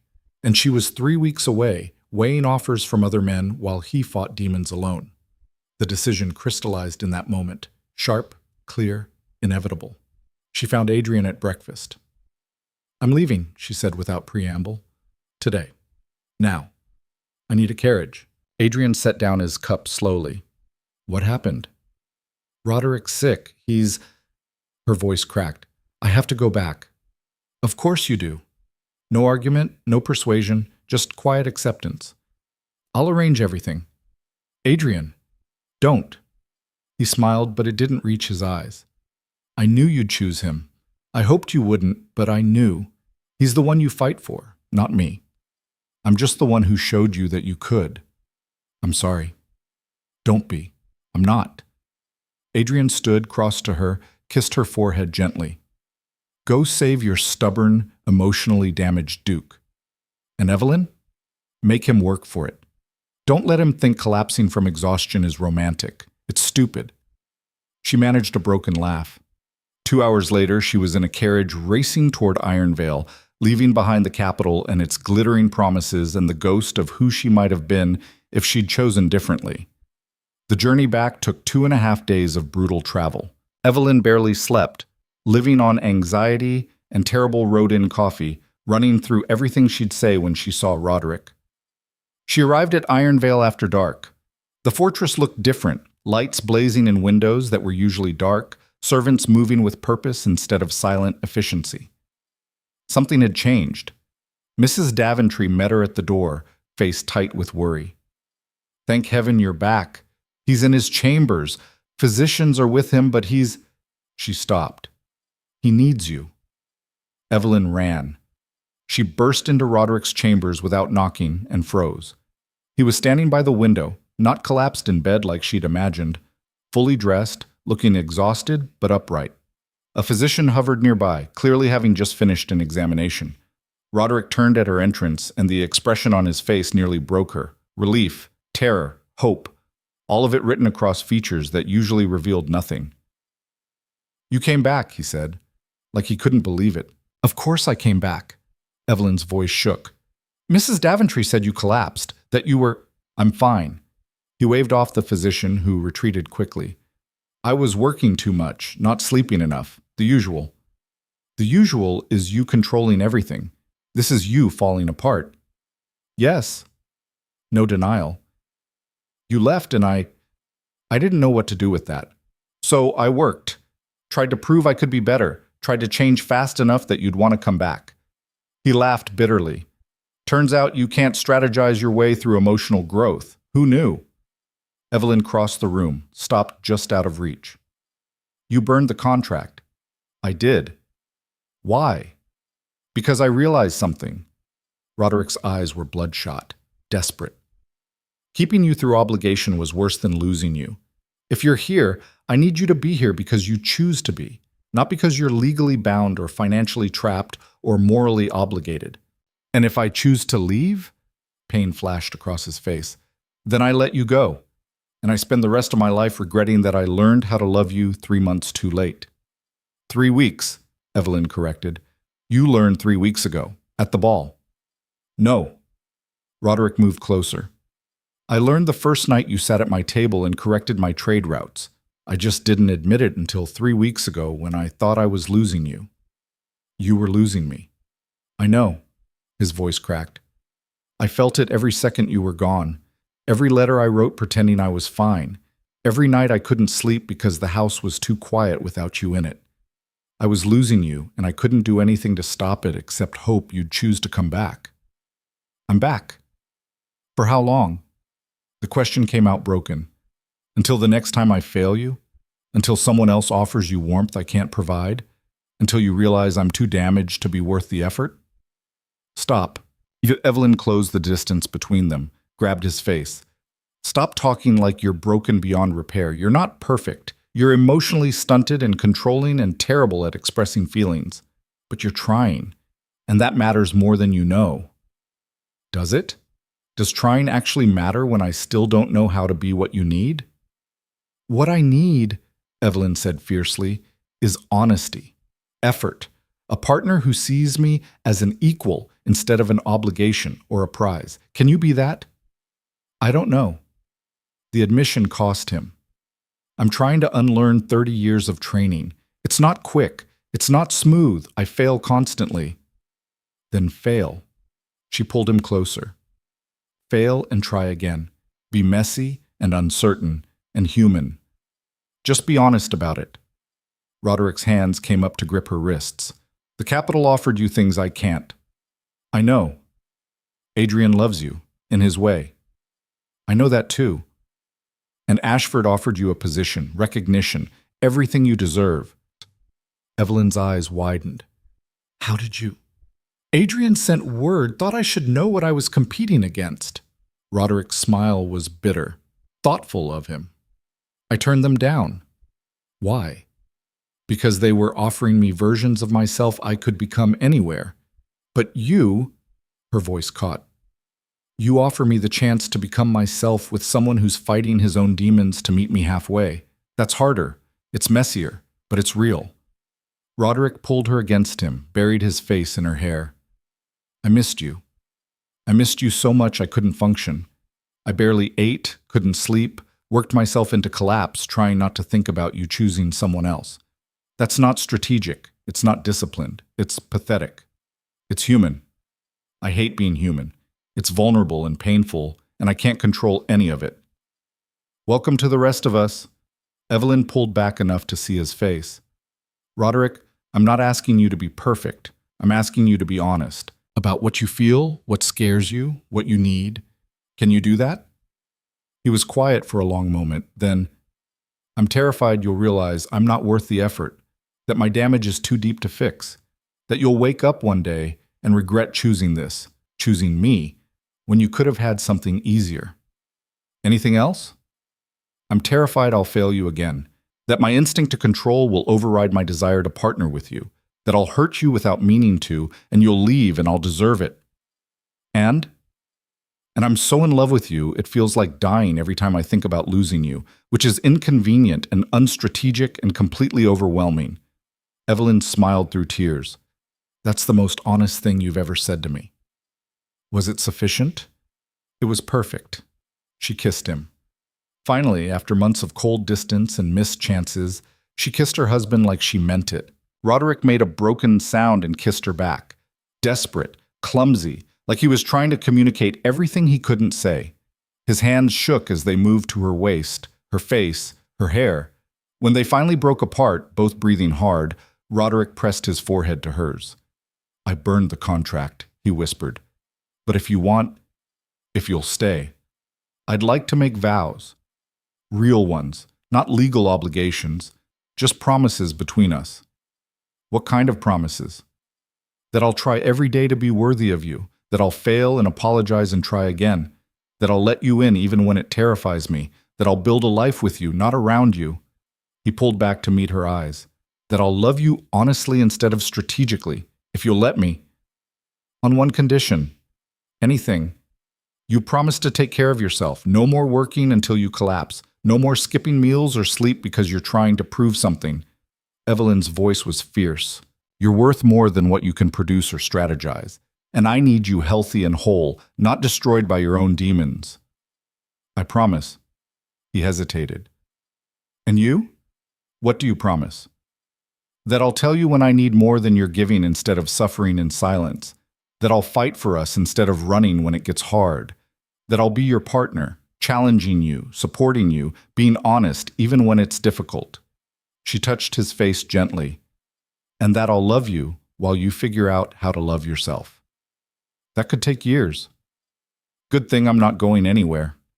They stood there, foreheads pressed together, making silent promises in the space between words. Outside, winter wind battered Ironvale's walls. Inside, for the first time since Evelyn had arrived, the fortress felt almost warm. The next morning, Evelyn woke in Roderick's bed for the first time since arriving at Ironvale. Not because anything had happened beyond sleep. They'd collapsed into exhausted silence around midnight, still half-dressed, holding each other like lifelines. But because Roderick had asked, voice rough with vulnerability, if she'd stay. And she had. Dawn light filtered through heavy curtains. Roderick was already awake, watching her with an intensity that should have been unsettling, but somehow wasn't. "You're staring," Evelyn said. "I'm making sure you're real, that I didn't hallucinate you coming back." "Very real, very here, very in need of coffee." A ghost of a smile. "I'll have Mrs. Daventry." "No." Evelyn sat up, wincing at the stiffness in her back. "You'll come with me to breakfast like a normal human being. No hiding in your study. No working through meals. We're doing this together." "Doing what together?" "Everything. That was the promise, remember?" Roderick looked like he wanted to argue, then thought better of it. "Together, right. I'm still learning what that means." "Me too." They made their way to the breakfast room, Evelyn in yesterday's rumpled dress, Roderick in shirt and trousers he'd slept in. Mrs. Daventry nearly dropped the tea tray when they entered together. "Your Grace, Lady Vale, breakfast is, would you like—" The normally unflappable housekeeper actually stammered. "We'd like breakfast," Evelyn said gently. "For two, at the same table. Like married people." Mrs. Daventry's expression did something complicated. Then, unexpectedly, she smiled. Actually smiled. "Right away, my lady." The meal was awkward in the best possible way. They didn't know how to be normal with each other yet. Every interaction felt deliberate, performed. But they were trying. Roderick asked about the negotiations. Evelyn described Ashford's grudging respect in the framework they'd built. Neither mentioned Adrian or the offers she'd refused. Some wounds needed time before they could be touched. "I need to go to the capital," Roderick said suddenly. Evelyn's heart dropped. "What?" "The trade agreements. They need final approval. Imperial signatures. I was supposed to go last week, but I was—" He stopped, jaw tight. "I was non-functional. But now that you're back, I need to finish what you started." "You don't trust the negotiations?" "I trust them completely. That's why I need to be there, to make sure Ashford doesn't undermine them once you're gone." Roderick's hand found hers across the table. "Come with me." "To the capital?" "Unless 3 weeks there was enough torture for a lifetime." "It wasn't torture. It was—" Evelyn stopped. It was eye-opening. I saw what I could be if I wasn't invisible. You were never invisible to me. I just didn't know how to make you feel seen. His thumb traced circles on her palm. But I'm learning, and I want to learn in public, at the Capitol, with you by my side as my actual wife, not my contract. Roderick, I know what you're thinking, that I'm only doing this because Adrian made me jealous. And you're partially right. But Evelyn, I should have done this months ago, presented you, introduced you to court, let people see what I see, that you're brilliant and necessary and the best strategic decision I've ever made. Romantic, Evelyn said dryly. I'm still working on romantic. I noticed. They left for the Capitol 3 days later. Roderick spent those days in frantic preparation, reviewing documents, sending letters, making arrangements. But he also spent them with Evelyn. They walked the frozen gardens together, shared meals, talked about nothing and everything. It felt fragile, new, like they were building something from scratch instead of repairing what had broken. The night before they left, Roderick appeared at her door with a box. What's this? Evelyn asked. Open it, and inside was a ring, simple white gold with a single dark sapphire. Nothing ornate, nothing showy, just beautiful in its plainness. The contract didn't include a ring, Roderick said quietly. That seemed appropriate at the time. Two strangers making a transaction, but we're not strangers anymore. And this isn't a transaction. Evelyn's throat tightened. Roderick, you don't have to wear it if you don't want to. I wanted you to have the choice. To choose this. Choose me. Publicly. She slid the ring on. Perfect fit. How did you know my size? Mrs. Daventry measured while you slept. Apparently that's a thing housekeepers can do. I didn't ask questions. Evelyn laughed, despite the tears threatening to fall. It's perfect. You're perfect. I'm a disaster, but together we might manage functional. Functional sounds good. The journey to the Capitol was nothing like Evelyn's first trip. Then, she'd been alone with Adrian, caught between futures. Now she traveled with Roderick in their own carriage. No pretense, no games, just two people trying to figure out how to be married for real. Tell me about Ashford, Roderick said on the second day. Not the negotiations, him. What was he like? Calculating, sharp, surprisingly fair once I proved I wasn't an idiot. Did he try to recruit you? He offered me a position. Yes. Roderick's jaw tightened. And you refused because of me. I refused because I wanted to, because that life, brilliant and acknowledged and celebrated, felt hollow compared to building something real with you. Even though building something with me is harder, especially because it's harder. Evelyn leaned against him. Easy things don't matter as much. That's very philosophical for someone who spent 3 weeks being courted by my enemies. Adrian wasn't your enemy. No, he was worse. He was right about most things. Roderick's arm came around her shoulders. I did treat you like furniture. I was emotionally constipated. I needed you to be threatened before I'd fight for you. All of it was true. And I'm trying to be better. But Evelyn, when we get to the Capitol, when you see Adrian again, I need you to know something. What? I'm going to be jealous, probably irrationally so. And I'm going to want to punch him, which is undiplomatic and childish. Roderick's voice was rough. But I won't, because you chose me. And I have to trust that choice instead of trying to control every variable. That sounds painful for you. It is, but so is losing you, and I know which pain I'd rather live with. They arrived at the Capitol on a gray afternoon, 3 weeks since Evelyn had left in a panic. The city looked the same, crowded, chaotic, alive. But Evelyn felt different, steadier, like she finally knew which version of herself she wanted to be. Adrian met them at their lodgings. He looked older somehow, tired, but his smile was genuine when he saw them together. Duke Vale, Lady Vale. The formality was deliberate. Welcome back. Lord Cross. Roderick's voice was carefully neutral. Thank you for the message about Ashford's offer. You're welcome, though I assume by your presence that she refused. She did. Pity. She would have been magnificent. Adrian's eyes met Evelyn's.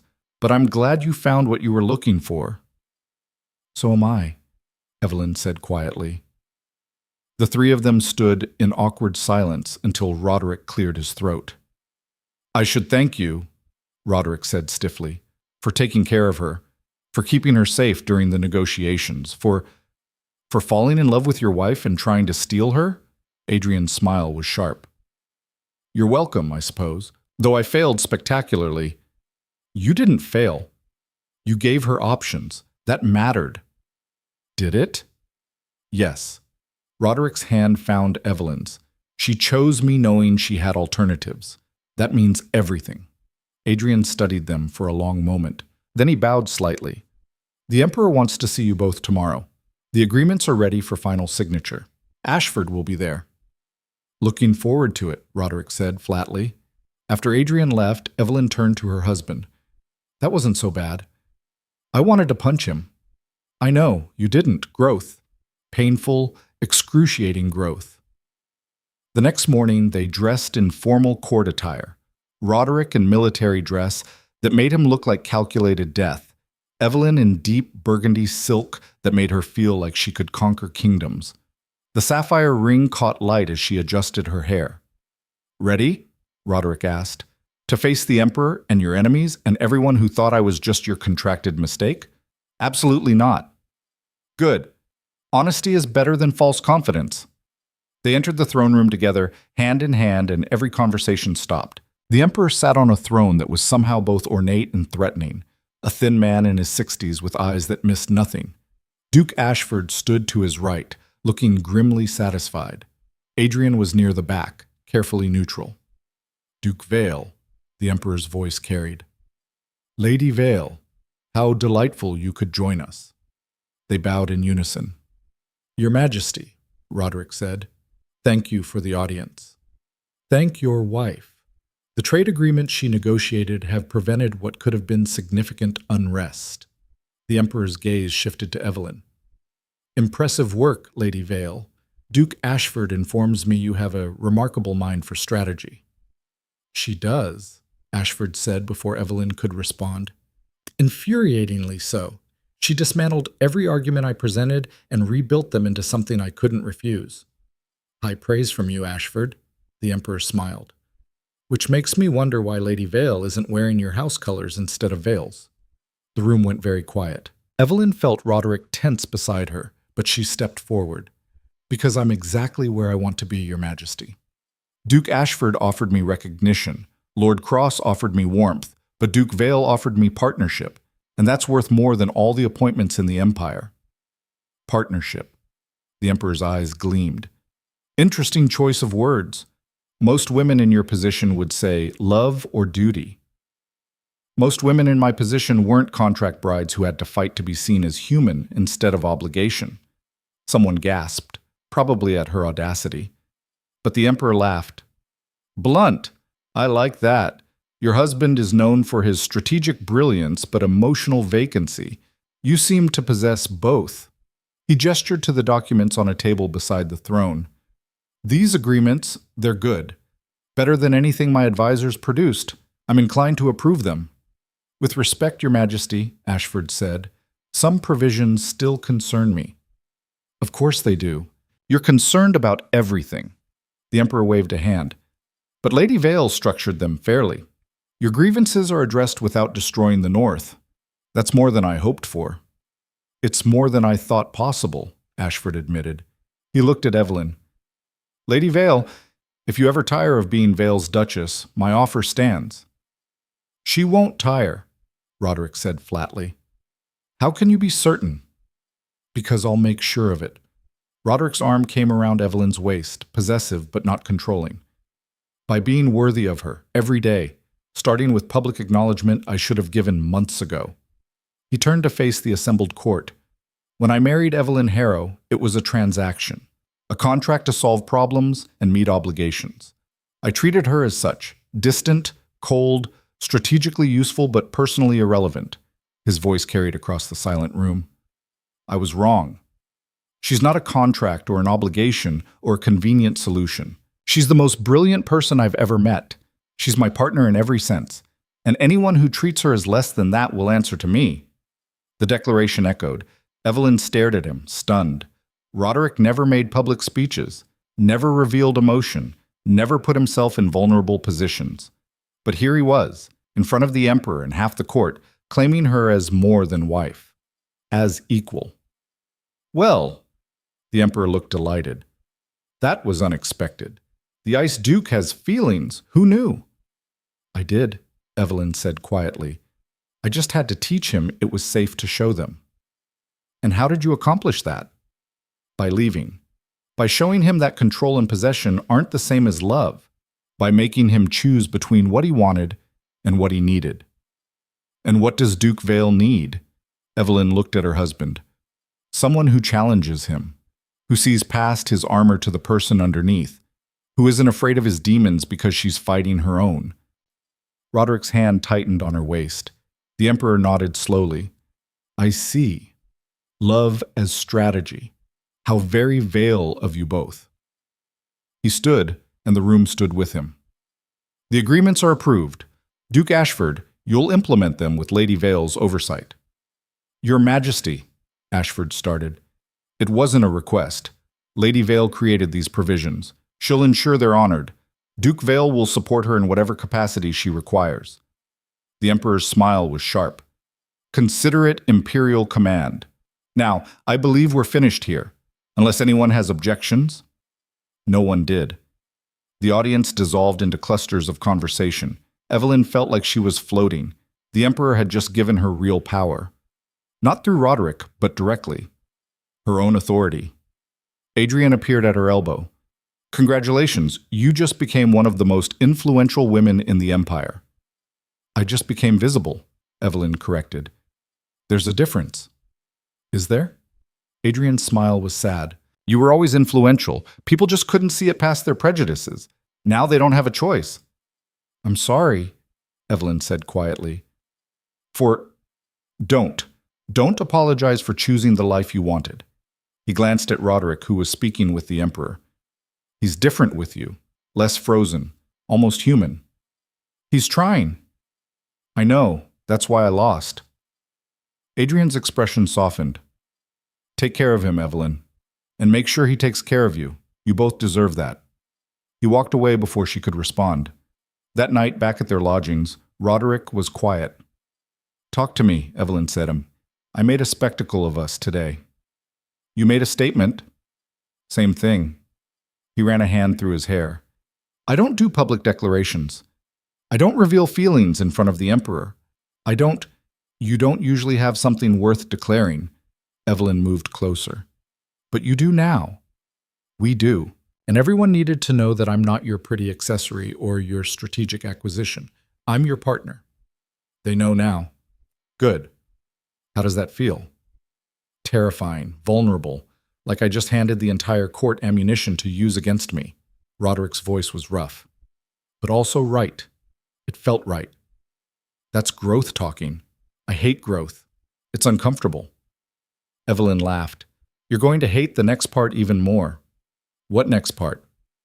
The part where we actually attend social functions together, where we dance and make conversation and let people see us as a united front instead of a cold duke and his invisible wife. Roderick looked physically pained. Social functions. Multiple. The Emperor is hosting a reception next week. We're expected to attend. Can't we just send our regrets? We could, but that would undermine everything you just declared. Evelyn touched his face. You said you wanted to be worthy of me. This is part of that. Showing the world we're partners. Actually being married in public. I'm terrible at social events. I know. I'll help. You'll rescue me when I inevitably say something emotionally constipated? Repeatedly. He pulled her close. This is harder than military strategy. Most things are, but you're smart. You'll figure it out. The week leading up to the reception was chaos. Ashford's team descended with questions about implementation. Evelyn spent hours mediating disputes, clarifying provisions, ensuring the agreements weren't twisted to favor one side. Roderick attended every meeting, learning to defer to her expertise instead of controlling the conversation. It was strange and uncomfortable and occasionally frustrating. They fought twice, once over a grain distribution clause, once over Roderick's instinct to make decisions without consulting her, but they fought honestly, resolved it, moved forward. Progress. Messy, imperfect progress. The reception was everything Evelyn expected. Crowded, loud, full of people who smiled to your face and calculated behind their eyes. She wore deep blue silk that matched her ring. Roderick wore formal military dress and looked like he wanted to be anywhere else. "Breathe," Evelyn murmured as they entered. "I am breathing." "You're barely breathing. You look like you're preparing for execution." "Close enough." They made their way through the crowd. People stared, whispered. Evelyn caught fragments of conversation. Contract bride, trade negotiations, Ice Duke's wife. She'd been invisible at Ironvale, now she was spectacle. Duke Ashford appeared, looking grimly amused. "Lady Vale, Duke Vale, enjoying yourselves?" "Immensely," Evelyn lied. "Liar, but I appreciate the effort." Ashford's expression turned serious. "I wanted to say, the agreements are working. My people are satisfied. The North is satisfied. You actually did the impossible." "I had help." "You had opposition that you turned into collaboration. That's different than help." Ashford glanced at Roderick. "You married better than you deserved, Vale." "I know," Roderick said simply. "Good. Make sure you remember that." Ashford raised his glass. "To Lady Vale. May she continue making us all look incompetent by comparison." Others nearby joined the toast. Evelyn felt heat crawl up her neck. "Thank you," she managed. After Ashford left, Roderick leaned close. "He's right. I did marry better than I deserved." "Stop that." "Stop what?" "Acting like I'm some prize you won. We're partners, remember? That means you deserve me as much as I deserve you." "Philosophically, perhaps. Practically, I'm still working on it." The music started. Couples moved toward the dance floor. Roderick looked like he'd rather face an army. "We don't have to dance," Evelyn said. "Yes, we do. You said we're showing the world we're partners." He offered his hand. "So let's show them." They danced, technically perfect as always, but different now. Less performance, more connection. Roderick held her like she mattered, not like she was an obligation. And when he smiled, actually smiled, at something she said, the room noticed. "People are staring," Roderick murmured. "Let them. They're seeing the Ice Duke melt. It's probably shocking." "I'm not melting. I'm thawing. There's a difference." "What's the difference?" "Melting is collapse. Thawing is controlled transformation." "Of course you'd strategize your own emotional growth." "It's the only way I know how to do anything." They danced through 3 songs before Roderick's military training kicked in. He caught movement at the edge of the room, tension in someone's posture. His body went rigid. "What's wrong?" Evelyn asked. "Lord Garrett. 3 o'clock. He's watching you with very specific intent." Evelyn glanced over. A young lord, maybe 25, handsome in a generic way, was indeed staring at her with uncomfortable intensity. "He's probably just curious about the contract bride who negotiated impossible agreements." "No, that's not curiosity. That's calculation." Roderick's jaw tightened. "He's planning something." "You're being paranoid." "I'm being observant. There's—" Lord Garrett approached, all false smiles and polite bows. "Duke Vale, Lady Vale. Might I beg the next dance?" "My wife is occupied," Roderick said flatly. "Surely one dance wouldn't be inappropriate, unless Duke Vale doesn't trust his wife's fidelity." The words landed like a slap. Evelyn felt Roderick go dangerously still beside her. This was a test, a public challenge designed to provoke. "My husband trusts me completely," Evelyn said before Roderick could respond. "But I'm not interested in dancing with men who confuse courage with rudeness. Good evening, Lord Garrett." She pulled Roderick toward the edge of the room before he could do something violent. "I'm going to destroy him," Roderick said quietly. "No, you're not. He insulted you, publicly. He tested you, and you passed by not responding." Evelyn gripped his arm.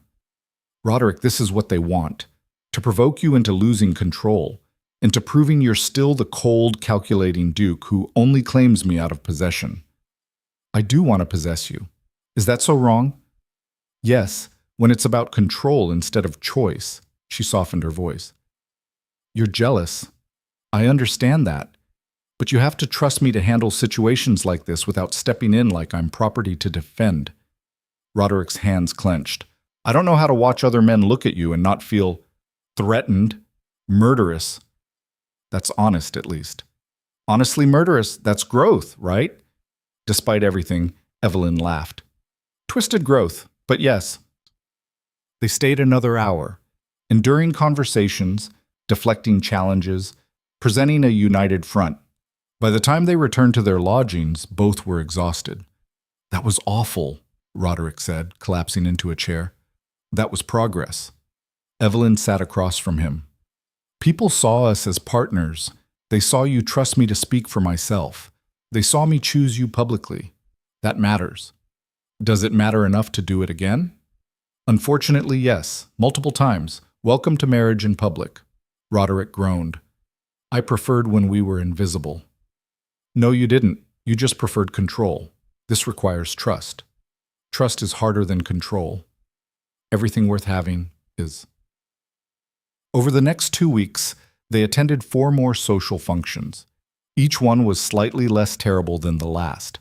Roderick learned to step back, let Evelyn handle conversations, trust her to navigate politics without his intervention. She learned to pull him in when his expertise mattered, to make space for his voice, instead of shouldering everything alone.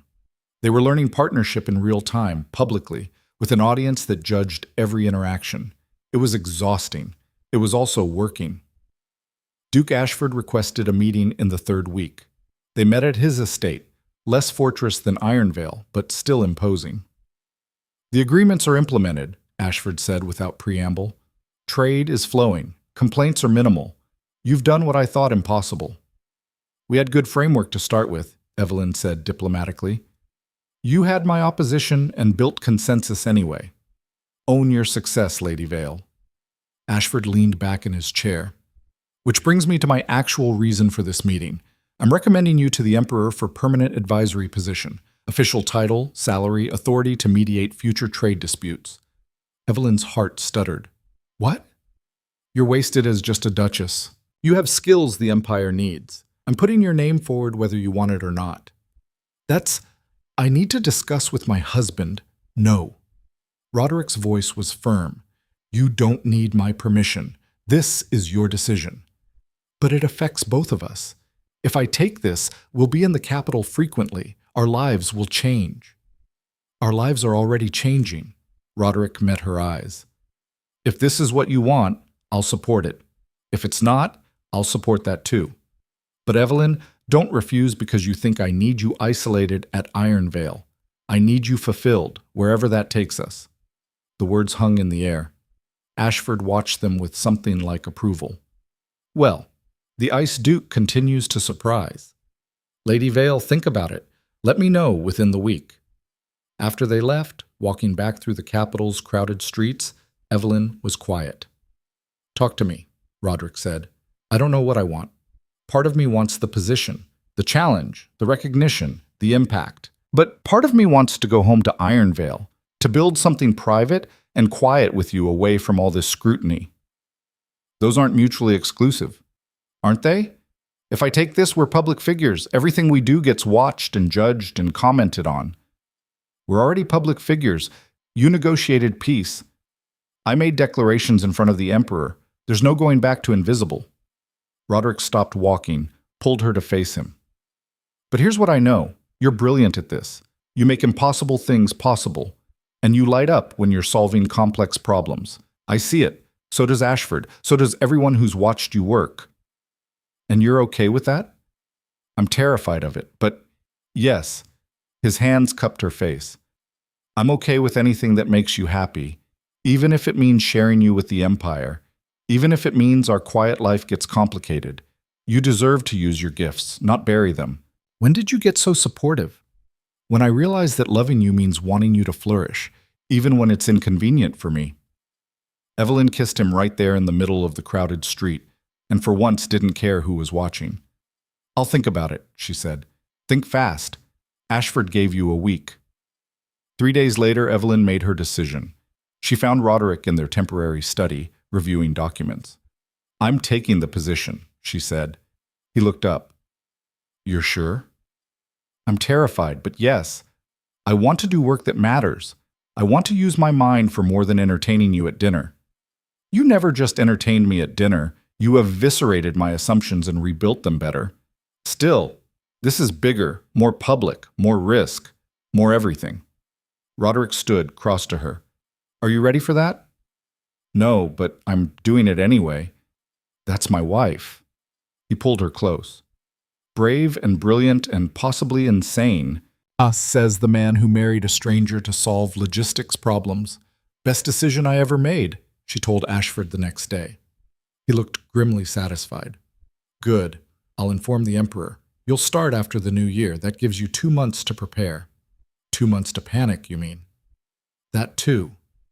The announcement came a week later. Official imperial appointment. Lady Evelyn Vale as special advisor on trade and regional mediation. The news spread through the capital like wildfire. Some approved. Many were scandalized. A contract bride with no title, no proper training, elevated to advisory position based solely on merit. The backlash was immediate and vicious. Letters arrived at their lodgings. Some congratulatory, others threatening. One memorably suggested that Evelyn had seduced both the Emperor and Ashford to gain her position, which Roderick burned personally while muttering about duels. "This is what I warned you about," Roderick said, watching another nasty letter go up in flames. "Public scrutiny. They're looking for any excuse to discredit you. Let them look. I earned this position. I'm keeping it. Even if it means constant attacks." "Especially then," Evelyn's voice was steel. "I spent months invisible at Ironvale. I'm not going back to being quietly acceptable just because powerful men are uncomfortable with my existence." Roderick smiled, fierce and proud. "There's the woman I married." "I thought you married a desperate contract bride." "I married her, but I'm keeping the woman she became." The Emperor hosted a formal announcement ceremony 3 weeks later. Every major noble house attended. The throne room was packed. Evelyn wore deep emerald silk and her sapphire ring. Roderick stood beside her in full military regalia, looking like death dressed for court. The Emperor gave a speech about merit and innovation and the changing empire. Then he called Evelyn forward. "Lady Evelyn Vale, do you accept this appointment?" "I do, Your Majesty." "And do you swear to serve the Empire's interests above personal gain?" "I swear it." "Then by imperial authority, I name you special advisor on trade and regional mediation. May you serve with the same brilliance you've already demonstrated." Applause rippled through the room. Not universal. Some nobles looked furious, but enough to matter. Evelyn bowed and returned to Roderick's side. "How do you feel?" he murmured. "Like I just painted a target on my back." "You did, but you also proved everyone who underestimated you wrong. That's worth the target." That night they celebrated quietly in their rooms. No grand party, no political maneuvering, just wine and conversation and the strange, wonderful realization that they'd actually built something real from the wreckage of a contract marriage. "I love you," Evelyn said suddenly. Roderick nearly dropped his glass. "What?" "I love you. I don't think I've said it out loud yet, but I do." "Since when?" "Since you burned the contract. Maybe before. I don't know exactly when it happened, but it did." Roderick set down his glass carefully. "I love you too, in case that wasn't obvious from the public declarations and the constant jealousy and the complete emotional unraveling whenever you're not around." It was somewhat obvious. "Good." He pulled her close. "Because I'm not good at saying it, but I'll spend the rest of my life showing you." "That sounds like a promise." "It is, the only one that matters." They held each other as the capital glittered outside their window, two people who'd started as strangers and become something fiercer, partners, allies, lovers who'd chosen each other despite every reason not to. The next morning brought news that changed everything. An urgent message from Ironvale. Mrs. Daventry's precise handwriting on expensive paper. "Your Grace, Lady Vale, the Northern Lords are calling for counsel. They've heard of Lady Vale's appointment. They want to meet her. Officially. Some are supportive, others are less so. They're requesting your presence at Ironvale within the month for formal introduction and consultation on how the new trade agreements will affect their holdings. This is a test. They want to see if Lady Vale is truly the brilliant negotiator the capital claims, or if she's simply the Duke's elevated contract bride. I suggest you prepare. Thoroughly. Mrs. D. Evelyn read it twice, stomach churning. Well, she said, I guess we're going home. To face the northern lords in their own territory, where they have every advantage. Roderick's expression was grim. They're going to try to break you. Let them try. Evelyn? No. She met his eyes. I proved myself to Ashford. I proved myself to the Emperor. Now I prove myself to your people. Our people. This is what I signed up for. You signed up to save your family from debt, not to face political warfare. I signed up for you. Everything else is just details. She squeezed his hand. We do this together, like everything else. Roderick pulled her into his arms, held her tight. Together. Always. Outside, the capital hummed with gossip and speculation. But inside, two people who'd learned to trust each other prepared for their next battle. Not with enemies, but with the very people they were trying to serve. The real test was just beginning. The journey back to Ironvale felt different this time. Not just because Evelyn was returning as Roderick's actual wife instead of his contracted obligation. Not just because she wore an imperial appointment and a sapphire ring that meant choice instead of necessity, but because she was riding toward the hardest test yet, proving herself to people who had every reason to reject her. Tell me about the Northern Lords, Evelyn said on the third day of travel. Roderick looked up from the documents he'd been reviewing. What do you want to know? Everything. Their grievances, their personalities, who'll be supportive and who'll try to destroy me. That's a long list. We have time. So Roderick talked about Lord Merrick, the eldest and most traditional, who viewed women in power as an aberration. About Lady Thorne, the only woman among them, who'd fought for decades to be taken seriously and resented anyone who gained recognition faster. About Lord Kellard, young and ambitious, who saw Evelyn's appointment as imperial overreach into regional affairs. They all have legitimate concerns buried under prejudice and politics, Roderick finished. The challenge is addressing the concerns without validating the prejudice. No pressure, then. You've done harder. Ashford hated me personally, and you still won him over. Ashford was one man. This is an entire council of northern lords who think I'm an upstart contract bride playing at politics. You are an upstart contract bride playing at politics. Roderick's smile was slight. You're just brilliant at it. They'll figure that out eventually. And if they don't, then we fight, together, like we promised. They arrived at Ironvale on a gray afternoon that matched Evelyn's mood. The fortress looked exactly as she remembered, all sharp edges and calculated intimidation, but somehow it felt less hostile now, more like home, despite everything. Mrs. Daventry met them at the entrance, looking grimmer than usual. Your Grace, Lady Vale. The lords have been arriving since yesterday. They're in the Great Hall, waiting. Her pause was significant. Lord Merrick has been particularly vocal about his concerns regarding Lady Vale's qualifications. Of course he has, Roderick muttered. Give us an hour to settle in. Then we'll face them. Your Grace, they've requested Lady Vale attend alone. Without you. The words landed like a blow. Evelyn felt Roderick go rigid beside her. Absolutely not. It's not a request. They want to assess her independently, to ensure she's not simply parroting your positions. It's a trap designed to isolate and intimidate her. Yes, Mrs. Daventry agreed, but refusing will confirm their suspicions that she can't function without your support. Roderick turned to Evelyn. You don't have to do this. Yes, I do. Evelyn kept her voice steady despite the fear crawling up her spine. They need to see I'm capable alone, that my appointment is based on merit, not marriage. Evelyn, I'll be fine. I've faced Ashford. I've faced the Emperor. I can handle northern lords with superiority complexes. They're going to be cruel. I've survived your cruelty. Theirs will be easier. Roderick flinched. That's not... I never meant... I know. She touched his face gently. But it's true. You taught me to survive hostile environments. Now I get to use those skills.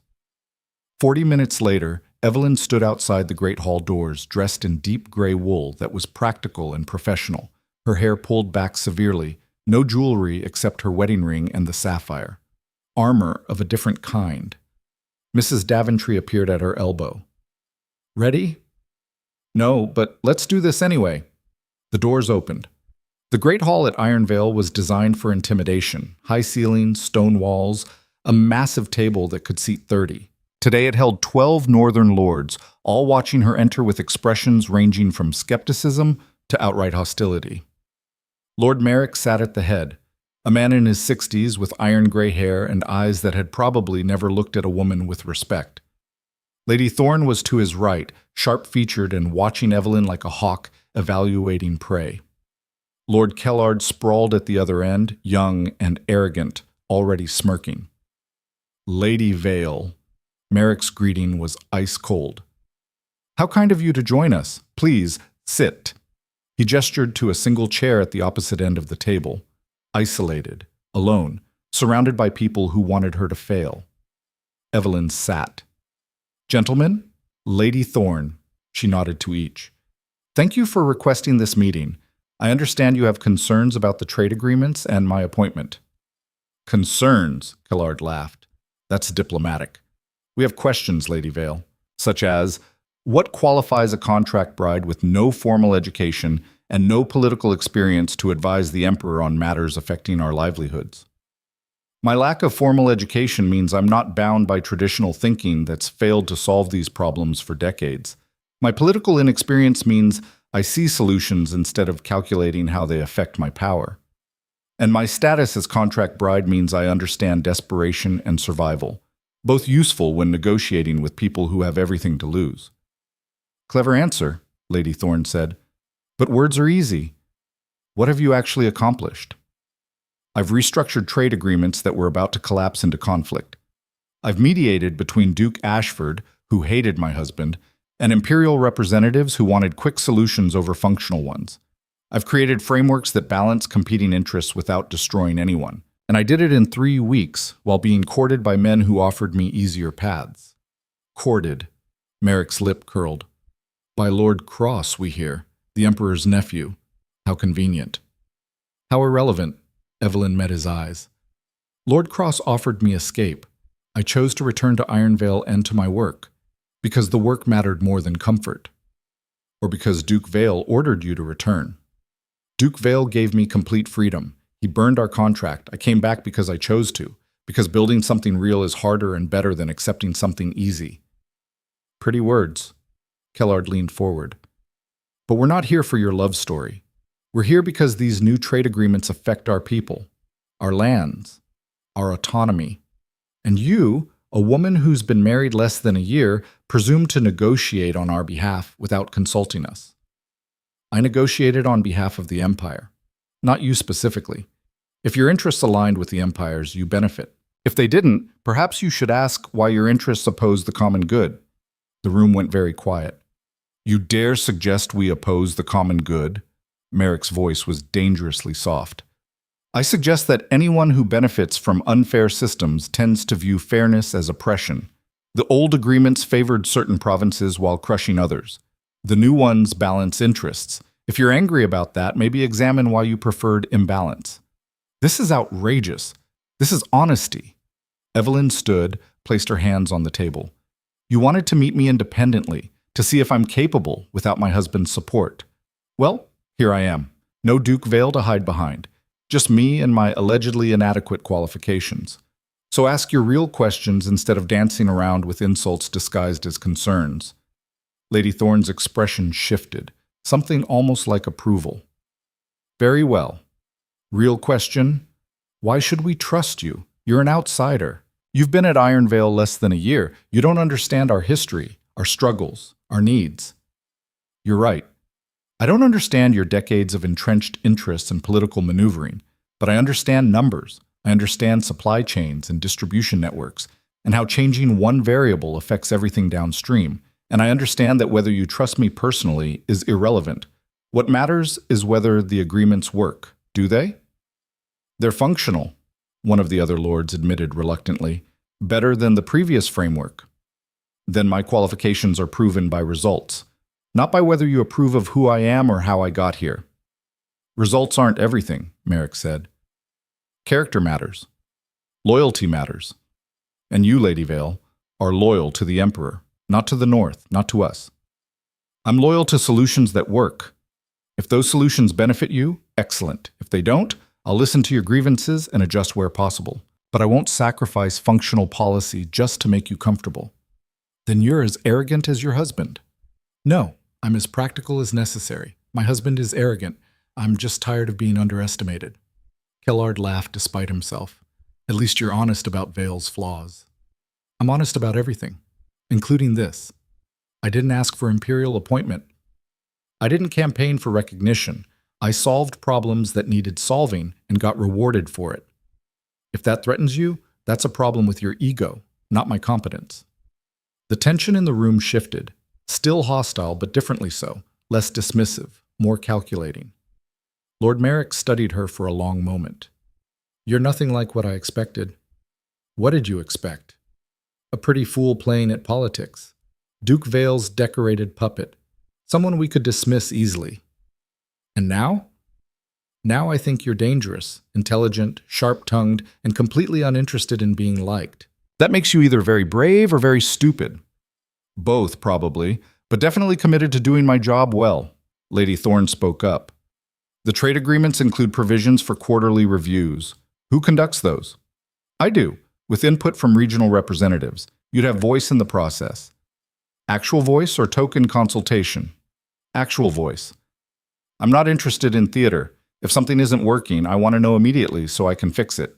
That requires honest feedback from people affected. And if we disagree with your fixes? Then we negotiate, like adults, until we find something functional. Evelyn met each pair of eyes around the table. I'm not your enemy. I'm not here to destroy your autonomy or impose imperial tyranny. I'm here to make sure trade flows, people eat, and conflicts don't escalate into war. If you can work with that, we'll get along fine. If you can't, we'll fight. But either way, the work continues. Silence. Then Lord Kellard started clapping. Slowly. Mockingly at first, then with what sounded like genuine appreciation. Well played, Lady Vale. You just told us to either cooperate or be irrelevant. That takes nerve. It takes necessity. I don't have time for elaborate political games. Too much actual work to do. This woman, Kellard said to the others, is exactly what Ashford described, infuriatingly competent and completely unbothered by our opinions. Is that a compliment? Evelyn asked. It's an acknowledgement. You're not what we wanted, but you might be what we need. I'll take it. Merrick cleared his throat. Lady Vale, you've made your position clear. Now let me make mine. I don't like you. I don't like what you represent. I think elevating contract brides to positions of power sets dangerous precedents. Noted. However, he paused.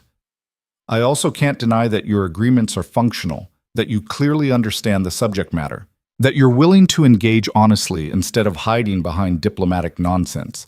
His expression remained cold. So here's what I propose. Provisional support.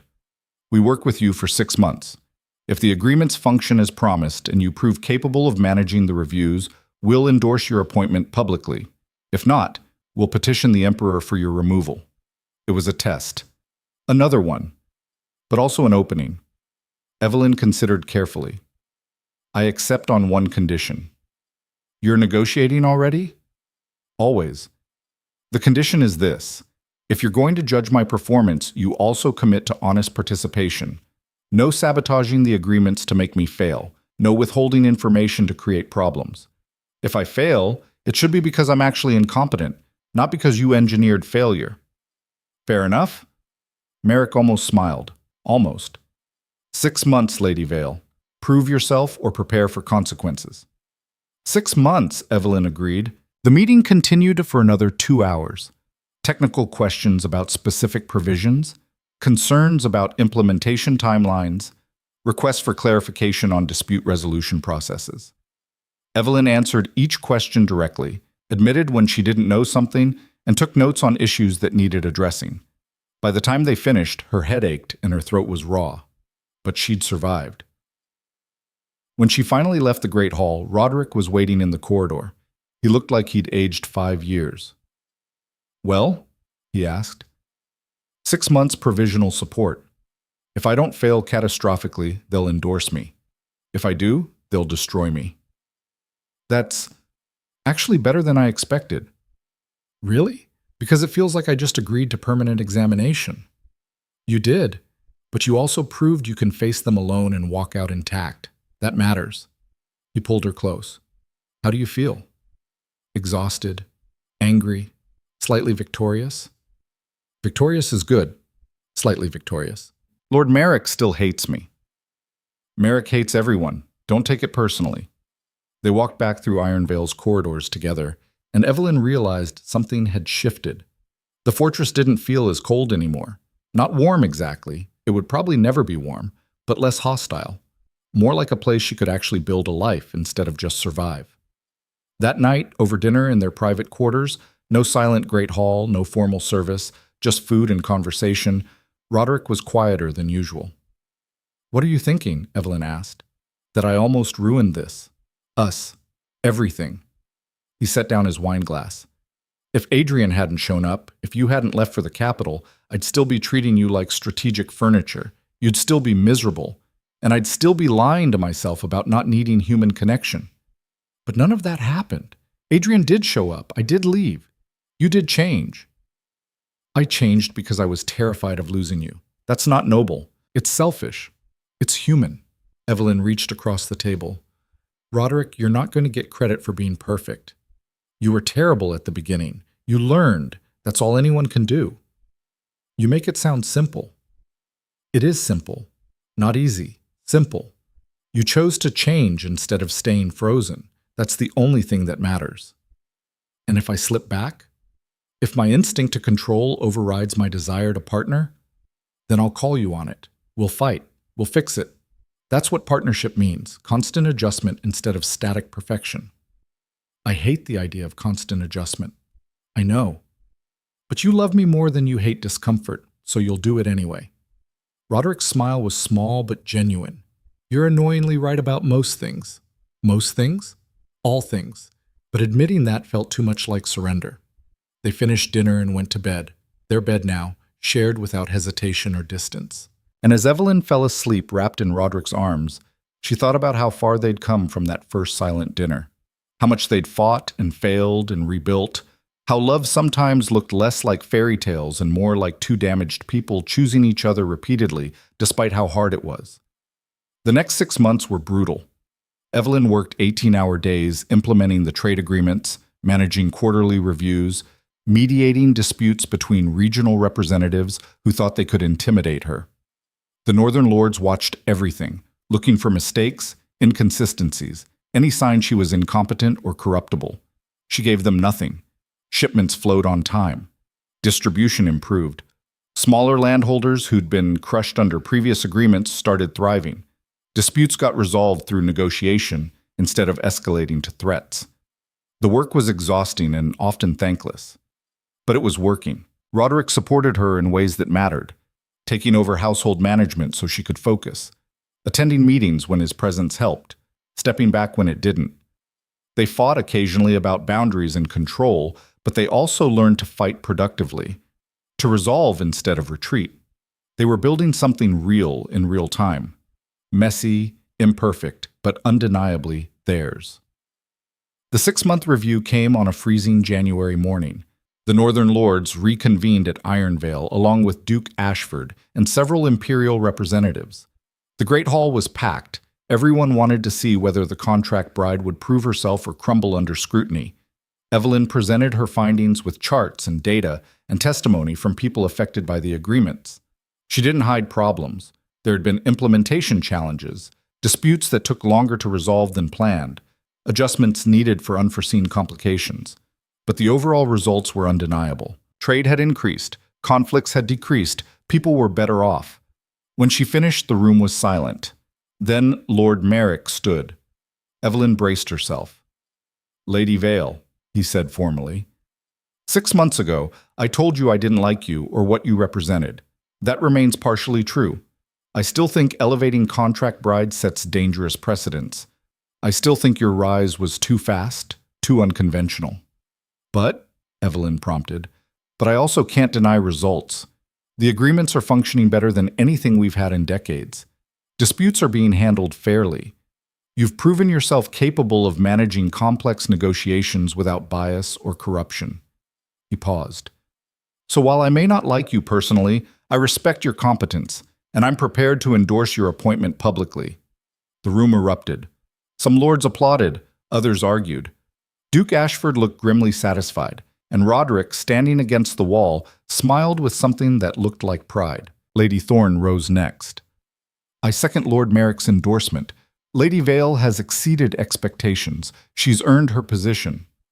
One by one, the other northern lords voiced support. Not universal, two abstained, one openly opposed, but overwhelming enough to matter. Evelyn felt something tight in her chest finally loosen. She'd done it. Actually done it. Proven herself to people predisposed to reject her. After the formal session ended, people clustered around her with congratulations and requests and political maneuvering. Evelyn handled it with practiced diplomacy until she could finally escape to find Roderick. He was in his study, staring out the window at Ironvale's frozen grounds. You did it, he said without turning. We did it. You supported me through everything. I stood back and let you work. That's not the same as doing. It's exactly the same. You could have interfered or controlled or sabotaged through possessive jealousy. You didn't. That's support. Roderick finally turned. I'm proud of you. I don't say that enough. But I am. You're remarkable. I'm competent. There's a difference. To you, maybe. To me, you're extraordinary. He crossed to her. And I know this success means more travel, more time in the capital, more demands on your time. I'm prepared for that. Are you?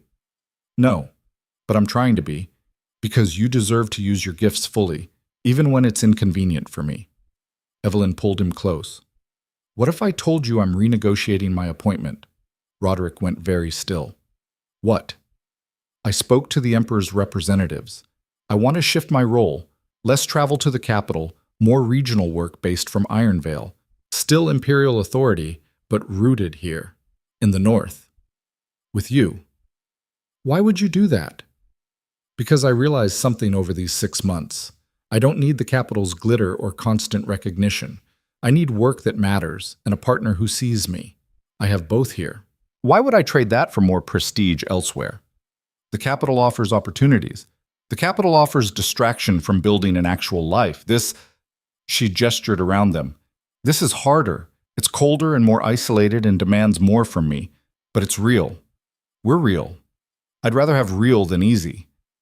Roderick's eyes were suspiciously bright. You're choosing Ironvale?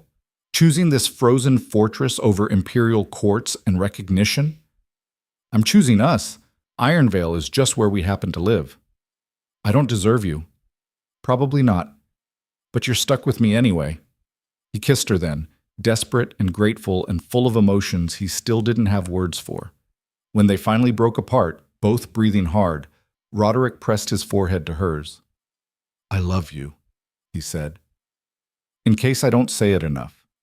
I love you more than strategy, more than control, more than everything I thought mattered before you arrived and destroyed all my carefully constructed defenses. That's very dramatic for someone who hates emotions. I'm learning you're a terrible influence. The worst. They stood there in the study where they'd first really talked, where their partnership had begun through debates about trade routes, and Evelyn felt the full weight of what they'd built. Not perfect, never perfect, but honest and hard-won, and theirs.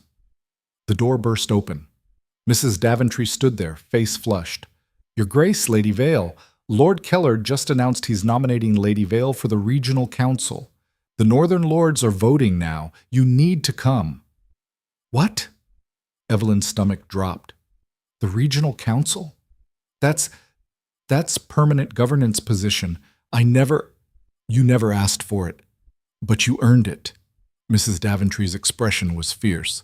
Now come accept what you've built. They raced back to the Great Hall. The Lords were indeed voting. Show of hands for each nomination. Evelyn watched, heart hammering as one by one they raised their hands in support. Even Merrick, even the ones who'd initially opposed her. When the count finished, Lord Kellard announced the results with a grin. 10 votes in favor, 1 abstention, 1 opposition. Lady Evelyn Vale is hereby appointed to the Northern Regional Council with full authority to represent these lands in imperial negotiations. The room erupted in applause.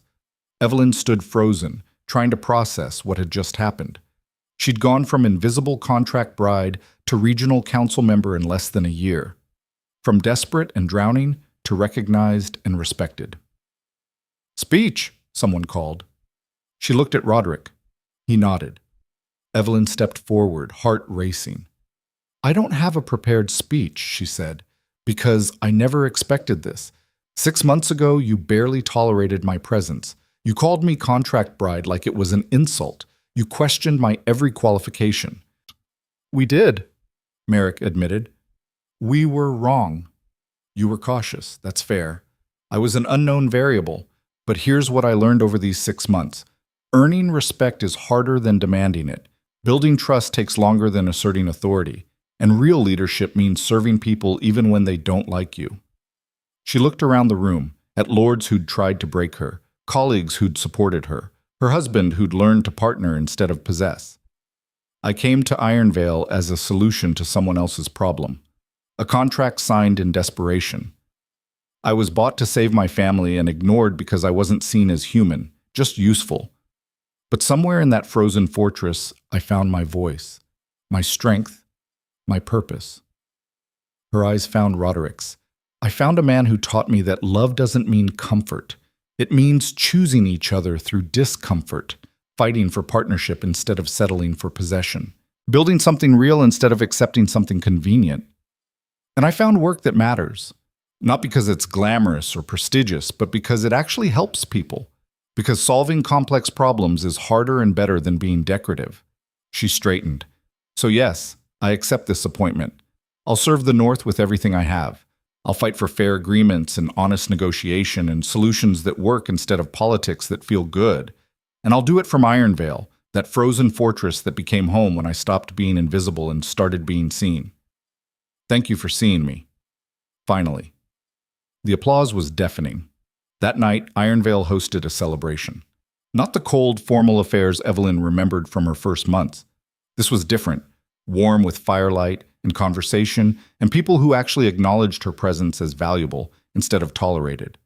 Roderick stayed at her side, close but not possessive. When people congratulated him on his wife's success, he deflected credit to her. When others asked how he felt about sharing her with imperial duties, he smiled and said he was learning to share. "Growth," Evelyn murmured. "Painful growth, but growth nonetheless." Around midnight, they escaped to the battlements, the same place Evelyn had stood months ago, watching snowfall and wondering if she'd made the worst mistake of her life coming to Ironvale. "What are you thinking?" Roderick asked. "That I almost ran, multiple times. That first month I wanted to escape so badly. When Adrian offered freedom, I almost took it. When the capital showed me what recognition felt like, I almost stayed." "Why didn't you?"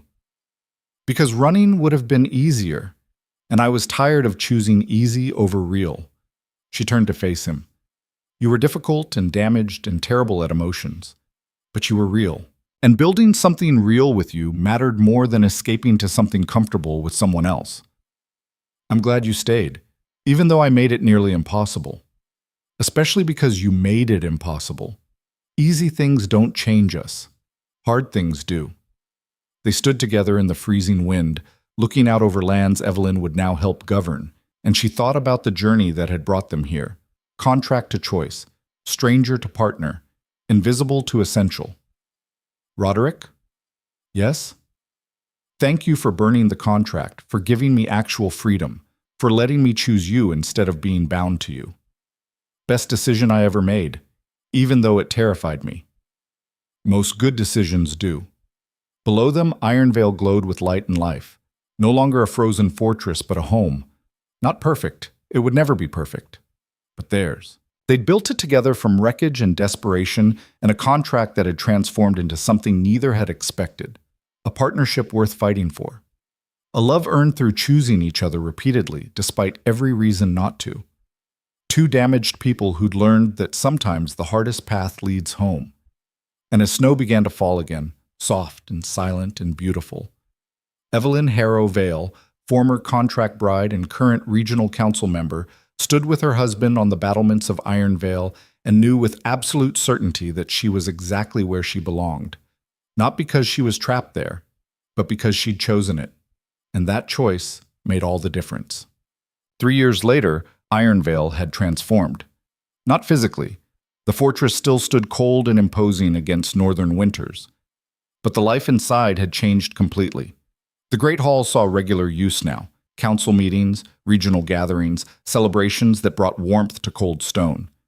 Evelyn's office was in the West Wing, next to Roderick's study. Their doors usually open so they could consult each other constantly.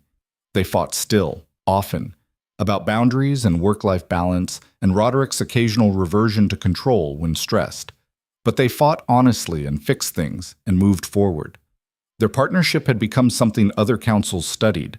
The Ice Duke and his brilliant wife, governing the North through collaboration instead of dominance. Mrs. Daventry had even smiled publicly. Twice. On a frozen February morning, Evelyn stood in that same great hall where she'd first faced the Northern Lords alone. But now she was presenting at a joint council session, Northern Lords, Imperial representatives, and Duke Ashford, who'd become something like a friend through years of collaboration. The topic was expanding the trade framework to southern provinces. Ambitious, complex, exactly the kind of challenge Evelyn thrived on. Roderick watched from the side, no longer anxious when she commanded rooms, just proud. After the session, Ashford approached them both. "Lady Vale," he said, "that presentation was masterful. You've come far from the nervous woman who first arrived at the capital." "I was never nervous, just strategically cautious." "You were terrified, I could smell it." Ashford's smile was rare. "But you hit it well, and you've proven that talent and determination matter more than breeding or title. The Empire is better for it." "High praise from you." "Earned praise. And Duke Vale," Ashford turned to Roderick, "you were right to fight for her. I apologize for suggesting she was just your elevated contract bride. She's far more than that." "I know," Roderick said simply. "I've known for years." After Ashford left, Evelyn leaned into her husband's side. "Did Duke Ashford just apologize to you?" "Apparently miracles happen." "Only because I made the impossible possible." "That too." They walked through Iron Vale together, past servants who nodded respectfully to both of them, through corridors that no longer felt like a prison. In Evelyn's office, she pulled out a letter that had arrived that morning. "The Emperor wants to expand my role," she said. "Full Imperial advisor on trade for all regions, based from Iron Vale but with authority across the Empire." And I'm considering it, but only if you're okay with the increased demands." Roderick was quiet for a moment. 3 years ago, I would have said no, would have worried about losing you to the work. But I've learned something. "What's that?" "That you flourish when you're challenged. That holding you back doesn't keep you safe, it just makes you smaller, and I love you too much to make you small just because I'm scared." "You're still scared?" "Terrified daily, but I trust us now, trust that we can handle whatever comes." Evelyn kissed him. "Then I'll accept. We'll figure it out together. Together. Always." That evening, they stood again on the battlements where they'd stood so many times before. But this time, Roderick pulled out a folded paper. "What's that?" Evelyn asked. "The contract. The one I burned. I kept a copy. I don't know why. Maybe insurance, maybe stupidity. Why are you showing me now?" "Because I want you to burn it. Not me. You. Destroy the last remnant of what we were so we can fully be what we are." Evelyn took the paper, read through the cold, clinical language that had once bound them. Then she held it over a torch until it caught fire. They watched it burn together, ashes scattering in winter wind. "No more contracts," Roderick said. "Just choice. Every day, choosing each other." "Every day," Evelyn agreed. Below them, Iron Vale glowed against winter darkness. Above them, stars scattered across clear sky. And between them, a love that had started in desperation and transformed into something fiercer. Partnership earned through fire and choice, and refusing to accept easy answers. Evelyn Harrow had come to Ironvale as a contract bride, invisible and desperate. She'd left that identity behind gradually, through intelligence and courage, and the stubborn refusal to stay small when she could be extraordinary. She'd proven herself to enemies who became allies. She'd chosen hard love over easy escape. She'd built a life that mattered from the wreckage of a transaction, and she'd done it all by making one simple, terrifying choice: to be seen, to demand recognition, to refuse invisibility even when acceptance would have been easier. "Roderick?" she said into the winter silence. "Yes?" "Thank you for becoming someone worth choosing. Thank you for choosing me anyway, even when I wasn't."